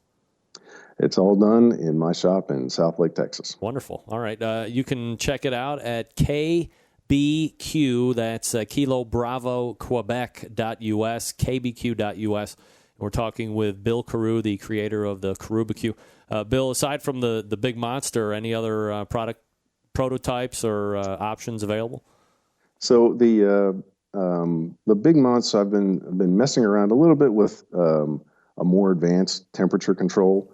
The big monster I did a retrofit on putting a PID controller in and making, instead of the fan, sort of on-off, which creates a dead band, making it more variable speed, so it sort of tunes in. And that was very successful on that big guy. It'll run plus minus 1 degree Fahrenheit, and there's actually a YouTube. If you just YouTube KBQ X400, you can pull that thing up. And I've been monkeying around a little bit and sourcing some parts to see if I could do the same thing on the consumer scale version. And I've got a little bit of time off this Christmas season. I'm hoping to be able to make some experiments and see if I can pull that off. Cool. Bill Karau is the creator of the Karubecue. Again, the website, kbq.us. Bill, appreciate the time tonight, man. Thanks so much for coming on. Thanks very much. You got it. There he is. Bill Karau. Check out the Karubecue. I know you're going to look at it. It's like looking at, a very exotic, hot chick that you've really kind of never seen before look-wise. You're like, and then you're like, yeah, why not? I wouldn't hit that. Once you get over like the initial shock of how it looks, because when you hear wood-burning pit, I mean, you think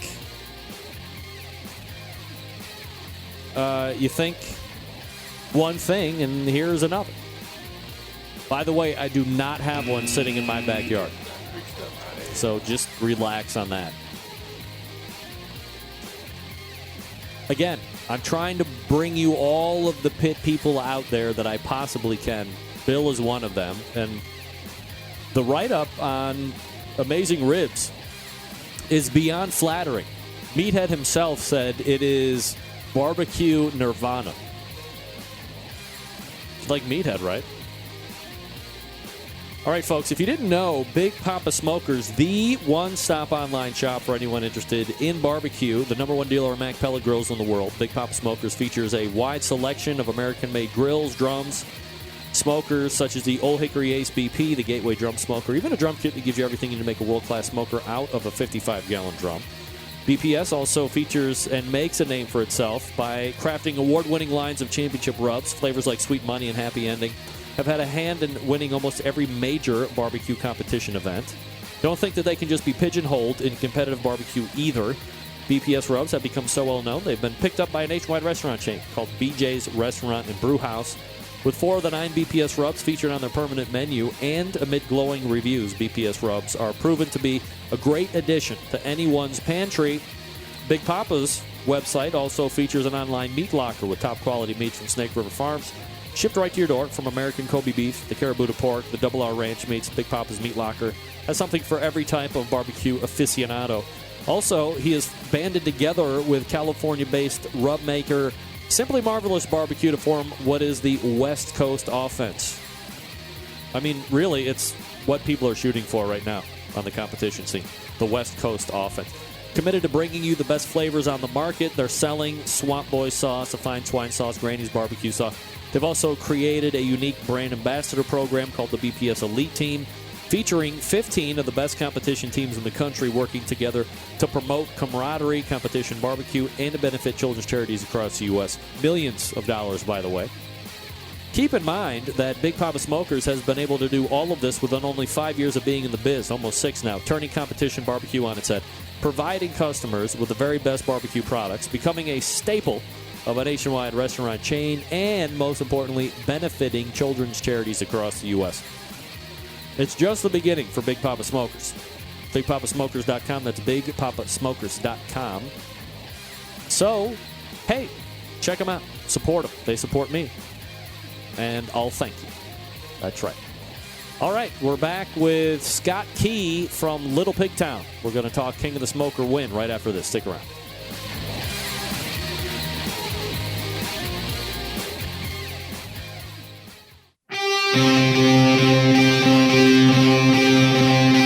Get in the smoke. Call 877-448-0433 to get on the air. Now, here's your host, Greg Rempe.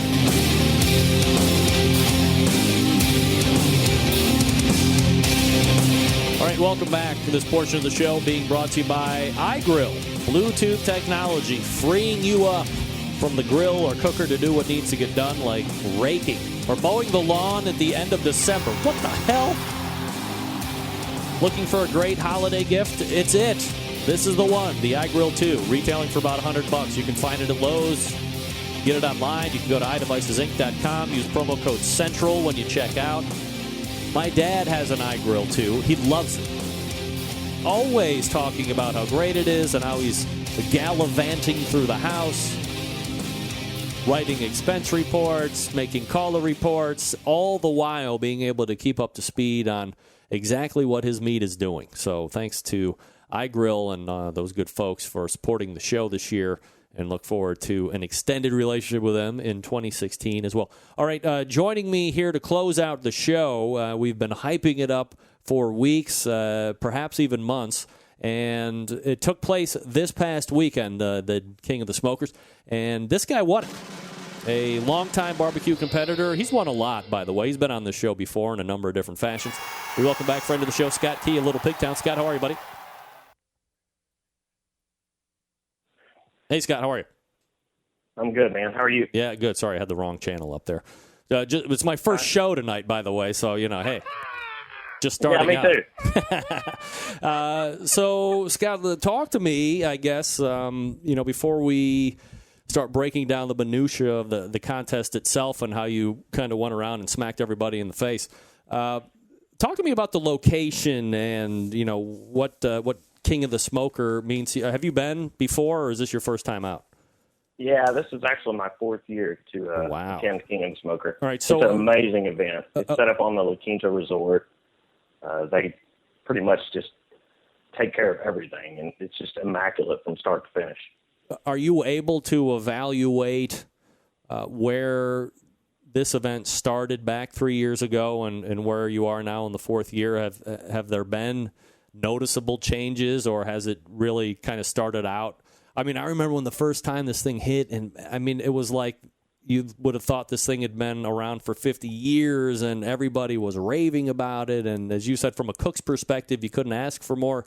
Have you seen changes or tweaks for the better, or has it just stayed on that same level since the beginning? No, man, it started off just the first time I actually attended the event. It was just awesome. And it's the same it's the same, if not better, every time I've attended it. It's never slacked off any, that's for sure. Have you seen a noticeable rise in, I hope I get an invitation, or what do I need to do to get an invitation as you make your way around the competition circuits? Yeah, everybody wants to be a part of this event. It's become definitely the premier event to be a part of. And, of course, since it's handpicked, the competitors, everybody would love to get a shot to get into the thing. So are you basically just counting yourself as lucky, or like what are you chalking your invitations up to, just because you're a badass cook and you can kind of win this stuff? Yeah, I've earned my way into it every time I've attended. He kind of lays out there every year as to why you've gotten to go. And, I've met his expectations every time, so he's invited me, and as soon as I get the invite, I'm in. From a cook's perspective, and as from a guy who is as seasoned as you are, I mean, you've been around the circuit for a number of years now, and as I said before, you've seen a lot of success. Going to an event like this, where when you talk to the cooks, you hear about the cooker's experience and what you don't have to do that maybe you're doing at any other competition, schlepping garbage or looking for ice or doing whatever. Like all that stuff is kind of not even a thought for you guys, more or less, right?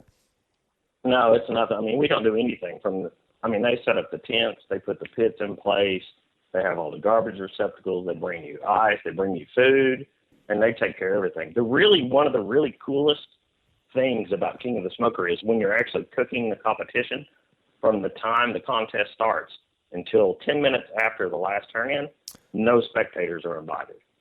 So it's kind of neat to look down. I'm sitting, so I got Darren Ward, Smokey D's on one side of me, Jamie Gear, Tuffy Stone, Chris Lilly are on the other side of me. And it's really cool during the cook, while you're cooking, to see everybody down there in the zone doing their thing and nobody messing with them. They're just kind of in the zone, don't have to worry about talking to people. They just kind of get to do their own thing. It's kind of a really neat event to have. I mean, and not that we don't enjoy the spectators and love talking to people, because that's a really cool part of barbecue, but it's really neat to have a competition to where everybody can focus primarily on the cook and all the camaraderie between the cooks and all the smack talk and shooting the breeze. And, you know, it's just neat that we got that.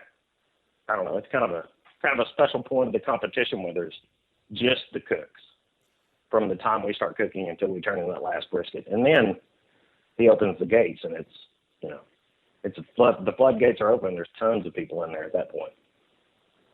Are you a big fan of the way it's set up and the fact that, you know, there's some minutia there that isn't at any other competition? For instance, you know, you're bringing whatever meat you want to take to any other competition. This one, it's supplied for you. You're not allowed to use the BBQ Gurus or the pellet cookers. You know, you kind of have to be able to tend to fire to a little bit depending on what kind of a cooker you are allowed to use.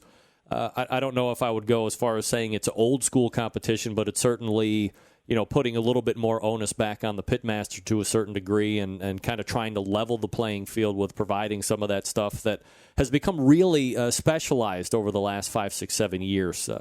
How do you like that portion of it, or would you still at the end like to be able to be bringing your meat to this competition? No, I think everybody really appreciates it. I mean, from the time we have like a bingo's ping pong ball style lottery to actually get your cooler full of meat, and you don't know what kind of meat you got until you get your cooler. But everybody's got the same level playing field. We're all going to get a cooler full of meat. You know, nobody can use any of the gurus. Nobody can use, you know, anything electronic at all. You have one light to light up your tent, and everything else has to be cut by hand. And he also gives you the 2 chickens, which really throws, you know, when you give a competition guy a whole chicken, he's going to, you know, what the hell are you going to do with a whole chicken? Us guys who don't cut up chicken, you know, you got to deal with that. And then once you get the chicken cut up, hopefully it's in some form or shape where it can be presented as a competition piece of meat. You know, then you're going to sit there and look at all these pieces of meat after you got them cooked and go, well, what the hell am I going to put in the box? You know, I got all these wings, I got legs, I got thighs, I got breasts. You know, it's just I think everybody appreciates it because everyone's dealing with the same exact thing during this competition. Scot Kee joining me here on the show, Pitmaster, Little Pig Town, Grand Champ this past weekend, the King of the Smokers. All right, Scott, so let's quickly kind of run through the categories. You take it overall with a 706.8, so almost 7.7, and roughly 3 points more than reserve. So, you know, when you look at it from a competition sense, and I know people that maybe aren't familiar with competitions and how they score. I mean, 3 points is a pretty big deal considering there's been any number of them over the last couple of years that have literally stretched out to like thousandths and tenths of a thousandth of a point separating 1 and 2. So 3 points is a pretty good win for you. Chicken off the bat, third place chicken. Is it a chicken you're happy with, or because of the thing that you said where you got 2 whole ones and you're kind of up to butchering it, were you a little trepid on that? Well, we really struggled when it came to turning in chicken because we had all these different pieces, the legs, the thighs, you know, the wings, the breast. What are you going to put in there? You know, it's just one of those struggles that you're dealing with. And we ended up just going with, you know, the pieces that we liked and slung it in the box, and we're lucky enough to get a third place call. So worked out pretty good. Ribs, I don't want to say, you know, shit the bed, but when you look at the rest of your finishes in the individual categories, you know, 14th seems to be obviously the low point. So was there an issue with ribs, or was it just a judge thing, or, you know, how do you see it? No, we had a pretty good set of ribs. I actually turned in what I thought was good ribs, but after I turned them in, I actually got some of Darren Ward, Smokey D's ribs, and I think someone else's ribs. It may have been Tuppy's or Jamie's or somebody down there. And there were definitely better ribs turned in than I turned in. I was happy with them, but after eating theirs, I was definitely kind of thinking, oh, shit, I could be in trouble. That's quality of the cooks that you're surrounded in, right? Yeah, those guys are brutal. When you look around, any of those 24 teams could win this thing, and you're just hanging on for dear life. We really just walked into awards wanting to bring home one of the cans. He gives away the actual smoker cans, different sizes for each one of the awards. And they're super cool, you know, and I thought, if we can just bring one of those home, you know, I would be very, very pleased. So when we got our third place chicken call, I was like, shit, yeah, got me one of those cookers, I'm in. you know. So then you win pork, and then you turn right back around and you win brisket. So given a third place chicken and then 2 wins in pork and brisket, and I know it seems like I'm always asking this question because to me it seems obvious. You get 2 wins and a third. I mean, you got to be in the driver's seat going to win this thing, and you eventually do. But are you concerned with because I'm imagining Sterling isn't calling out 20th place, for categories. No. You probably don't hear. hear. He only calls the top 5 in each category, so you really, you don't know exactly what's going on. But when the real confusion in the whole competition, the award ceremony was Smoke Me Silly has got a first place chicken and they got a first place rib. Then I got a third place chicken and no rib call. And Darren Worth has got a couple of calls. Tuffy Stone's got a couple of calls. Jambo Pitts has got a couple of calls. Everybody's hitting, and we're all over there in one of those groups piled up. So it's just this nonstop people jumping up and down and celebrating and having a good time. And, I wasn't exactly sure where I was. And when it comes down to that, when you get a first place brisket call, it's like an offering from God because you've waited till the very last call of the event to get the final call that you really needed. So it's just it's kind of one of them overwhelming calls that you get right at the end. You're like, oh shit, I may be in this thing. It's one of those kind of calls. So when overall is getting called out and second place or reserve grand is called, at that moment, are you like, yeah, this is ours? Or are you like, wow, I really tanked off those ribs? No, well, so what happens is Smoke Me Silly, the guy that's got the 2 first place calls, he gets called for third place. And Darren Worth has already been called. Jamie's already been called. And then Joe Bobs gets the reserve grand call, and he kind of was the stealth bomber of the whole group. He didn't get a whole lot of calls, but that's the problem with when you're only calling the top 5 up there. If you got a guy that's banging out some 5s and some 6s, he could be just as dangerous as the guy with 2 firsts. Yep. So, yeah, I didn't know until, when they called Joe Bobs, I thought either we're first or last, it's going to be one of those deals. So we've been so close so many times over the last couple of years to winning a major competition like this, the American Royal Invitational. We were really close. We had 2 huge calls and thought we were going to do really well. We still did well, but I thought we were going to win it that day, And the Jack Daniels, we were really close and thought we were going to win one of those one year. And so my heart was kind of blowing out my ears there at the last second until he said from Owasso, Oklahoma, and from that point forward, I don't remember. Hell, it was a crazy celebration, jumping up and down, kicking, screaming, shitting, throwing, It was nuts. What, in the annals of wins for Little Pigtown, where does this one rank for you guys as a team? This is the best win I've ever had. Really? Not only because of Sterling Ball and how passionate he is about the foundation that this competition is raising money for, that Casey Lee Ball Foundation. All my buddies are there. You got all the best cooks in one location. It's just a really big win to put my. I'm still even having a hard time putting my head around this win. It's one of those kind of wins that you always see everybody else take down, and I finally got one.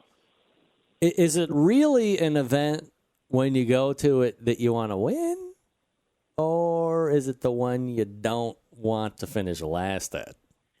Yeah, it's one of it's both. There's not a single one of us in that damn 24 bunch out there that doesn't want to win that thing. We're all competitors. We're all out there to win it. But at the same time, you don't want to be you don't want to be the guy that finishes last, and you certainly want to be able to do your best. But at the same time, I'm always there to win, but if I could have just got one of those drums and brought home, after that third place chicken call, I was pretty elated with that. And then it just got better from there for me. So, are you surprised to see Johnny Trigg bringing up the tail end of this contest? He's been doing it for so long, and I know there's a lot of rightfully earned reveredness that takes place around him. But when I was reviewing overall, I have to say, and who knows who's going to end up at the end, but I have to say I was surprised to see that he was at the bottom.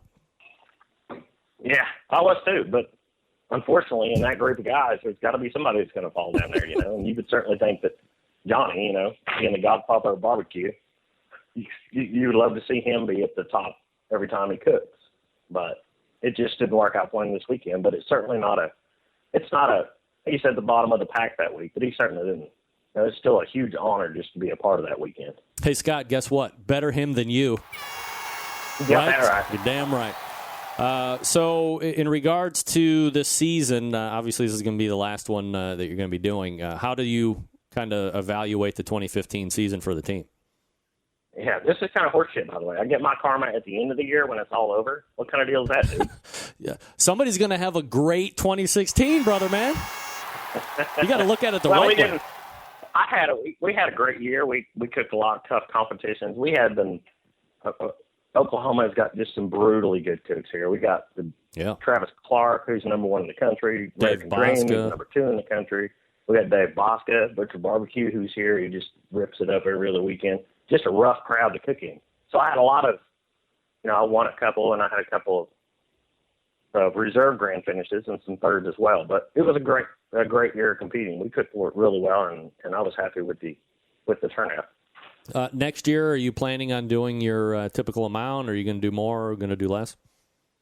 So we've left, me and my wife and daughter have talked about it. We do this as a team, and I'm actually stunned that she even still wants to be a part of this. My little girl is 16 this year, and we've left it up to her. If she wants to go, we go. If she doesn't want to go, we don't go. And up until now, she's wanted to go. So this upcoming year is going to be the same thing. If she wants to go cook some competitions, we'll go cook some competitions, Does she, and forgive me for asking and showing my ass here, but like, is she an integral part of the cooking team process, or is she just like, I want to go cook, and she just kind of hangs out? So she's like the queen of bullshitting. She loves to run around and talk to everybody and hang out. And she runs around with all the girls and hangs out with all the different people's wives and their kids. And Amela from Snake River, she runs around with her. And, it's just, she knows so many people and so many of these events that I think she just loves to just chat with people. So she doesn't, as far as helping the team itself, no, she doesn't do a whole lot. She sleeps until about 10:30. She gets out of bed and looks around. She doesn't do a whole lot as far as the cooking part goes, but that's a girl. You know how the girls are most of the time. Yeah, I got one that's 14, so like, I'm surprised that she even wants to be around you guys and do. But social butterflies will be what they will be, and it's great that you guys are actually out there as a family hitting the road, and she wants to be with you guys. So that's kind of like a win all by itself during the season when you're doing it. Scott, yeah, it's really cool that she gets to run around with all those people. There's a lot of great women. She gets to set role models kind of things to her too. So it's really cool. Yeah, she gets to be around there's so many great people in barbecue that you can't run across a better group of people if you're going to have a kid grow up in. And I'm lucky enough that I've been able to raise her around all of this. We're really kind of blessed to be able to do this like this. Absolutely. Scott, let me ask you this last question here before I let you go, and appreciate the time tonight. When you started doing this, how long have you been competing now? I think we cooked our first one in 2008. All right, so, well into, almost 8 years now. What did you used to do then that there's no way in hell you would ever do now? Oh, my Lord. So one of the things we used to do a whole lot of back in the day when it first started was we run a lot of, we used to just turn in this hellacious glob of pulled pork in the middle of our box for our pork turn-ins, and pork has gotten it's changed so much over the years that you can't get away with that anymore at all. So that would be the only thing I can think of off the top of my head. Well, were you using, my mind tends to go right to the fact that, it seems that the competitor has really become a specialized person in the fact that it's Wagyu beef and it's cage-free farm fresh chicken and it's, this kind of pork and that kind of rib. Back 8 and 10, 12 years ago, it seemed to be whatever you could get that was kind of uniformed and big at Sam's or BJ's or, wherever, Costco's, that's what you were going to be running with. And now it's all like super high-end stuff. And I think it's cost some teams the ability to feel like they're able to compete to a certain degree. You weren't using any of that stuff back, 8, 9 years ago, right? No, I used Snake River Farms. I've used that brisket forever. I've used it since probably 2009. Really? I started buying from them. Wow. But I still, to this day, I don't use any of the specialty porks. I use Smart Chicken from a local store here, and I use IBP pork from Sam's Warehouse. Can you believe that? And their ribs. I use IBP ribs too. We got the luxury of cooking Compark ribs this weekend in pork, so that was kind of nice. I've cooked it a few other times, but for the most part, most competitions, my Tuesday ritual is run to Sam's, get pork, get ribs, go to Reese's and get chicken, and then Nella ships me in some Snake River brisket, and I cut that up and we go. Scot Kee is the grand champ of the 2015 King of the Smokers, and a well-deserved one at that. Scott, really appreciate the time breaking it down tonight, and we'll talk again soon, man. Greg, I appreciate you having me on. Yeah, you got it. There he is. Scot Kee, Little Pig Town. They win. They win a lot in general, but winning King of the Smokers, as he said, certainly a crowning achievement of 2015. Folks, let me talk to you quickly about Butcher Barbecue. Holy moly. First of all, race over there right now and hook up with the grilling oils. Want to add a little flavor to whatever you're cooking? It doesn't have to be just on the grill because, as I've said before any number of times, the grilling oils are great in the fact that it's shelf stable. What does that mean? Well, in other words, Parquet or the blue bottle, whatever you want to call it, you're getting it out of the refrigerator section at the grocery store. You get it home, maybe you use it and you put it back in the refrigerator at home, because if you don't, it's going to go bad. Or it can't stay out for that long before it starts to go bad. Grilling oil is the exact opposite of that. So, you're getting, the benefit. You're getting a perceived benefit with the Parquet crap. But there's real benefit with the grilling oils, and to me, and has been proven out time and time again, especially with the ribs, there is a completely noticeable texture difference, a difference to the benefit, not to the negative that you get with Parquet. And I think if you do a side-by-side rib test with the grilling oils on ribs and the squeeze blue on another rack, you can tell right off the bat something is better with the grilling oil. Nevertheless, let me get back on track. Shelf stable. So, when you're done using it on the grill, right, then you can bring it inside. You set it right next to the stove, because maybe a little bit later in the evening you're going to be making brownies, and you want to add a little butter flavor to the brownies. So you just leave it right there. And then for me, if it's within eyesight and it's out, it's there, I'm going to use it. As soon as it gets put in the refrigerator, I might never use it again. Might not ever think about using it again. If it goes in a drawer or up in a cabinet somewhere, I have to go up there for a reason to get. If it's just out there, there's a very good chance I'm going to continue to use it, and that's why I like the grilling oils. I spent an inordinate amount of time talking about grilling oils this evening. But I believe in them that much. I think they're that good. I believe somewhere in the chat, Dave said that there might be 4 more flavors coming. What? Dave, confirm that before you leave this evening. Of course, the normal products, all the injections, the bird boosters, the sweet barbecue sauce, which I love, the honey barbecue sauce, which I love. They have steak and brisket rub as well. Don't worry about breaking the bank when it comes to shipping all reasonable stuff. I always recommend buying over $200 worth of stuff because it's free flavor. 4 flavors of rubs. By the way, I love Dave's rubs. It doesn't matter. It's all here. Use the grilling oil on your ribs or your pork butt as an adherent, and then rub on top of it. Who's helping you out? Butcher's helping you out, and I'm helping you out. Anyway, do this quickly before he sells out before Christmas. ButcherBBQ.com. That's ButcherBBQ.com. Stock up now. Again, ButcherBBQ.com. The trade-in link is up there as well. Click on that and find out about it. We're back to wrap up Butcher's Barbecue. Always trust your butcher. We're back to wrap up this show. Stick around. We'll be right back.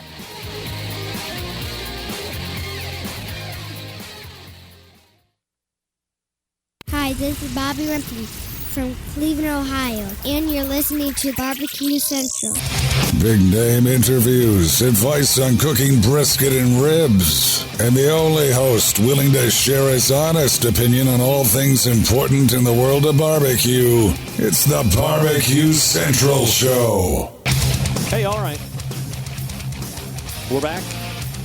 Thanks again to Scot Kee from Little Pigtown. Always enjoy catching up with him, man. It's been a minute, too. Sorry about that, Scotty. Big win for him. Great recap. Appreciate that. Appreciate you folks hanging with me as we're a little bit over. Apologize to Kevin Bevington on that. But we'll go ahead and wrap it up here right now. All the way back in the first hour, we talked with a Hall of Famer, a multiple-time author, a cooking class instructor, a TV show host, and a Third Tuesday guest of this show, Stephen Raichlen, who, by the way, gave us an exclusive one-up shot on the mock-up of his book. Yeah.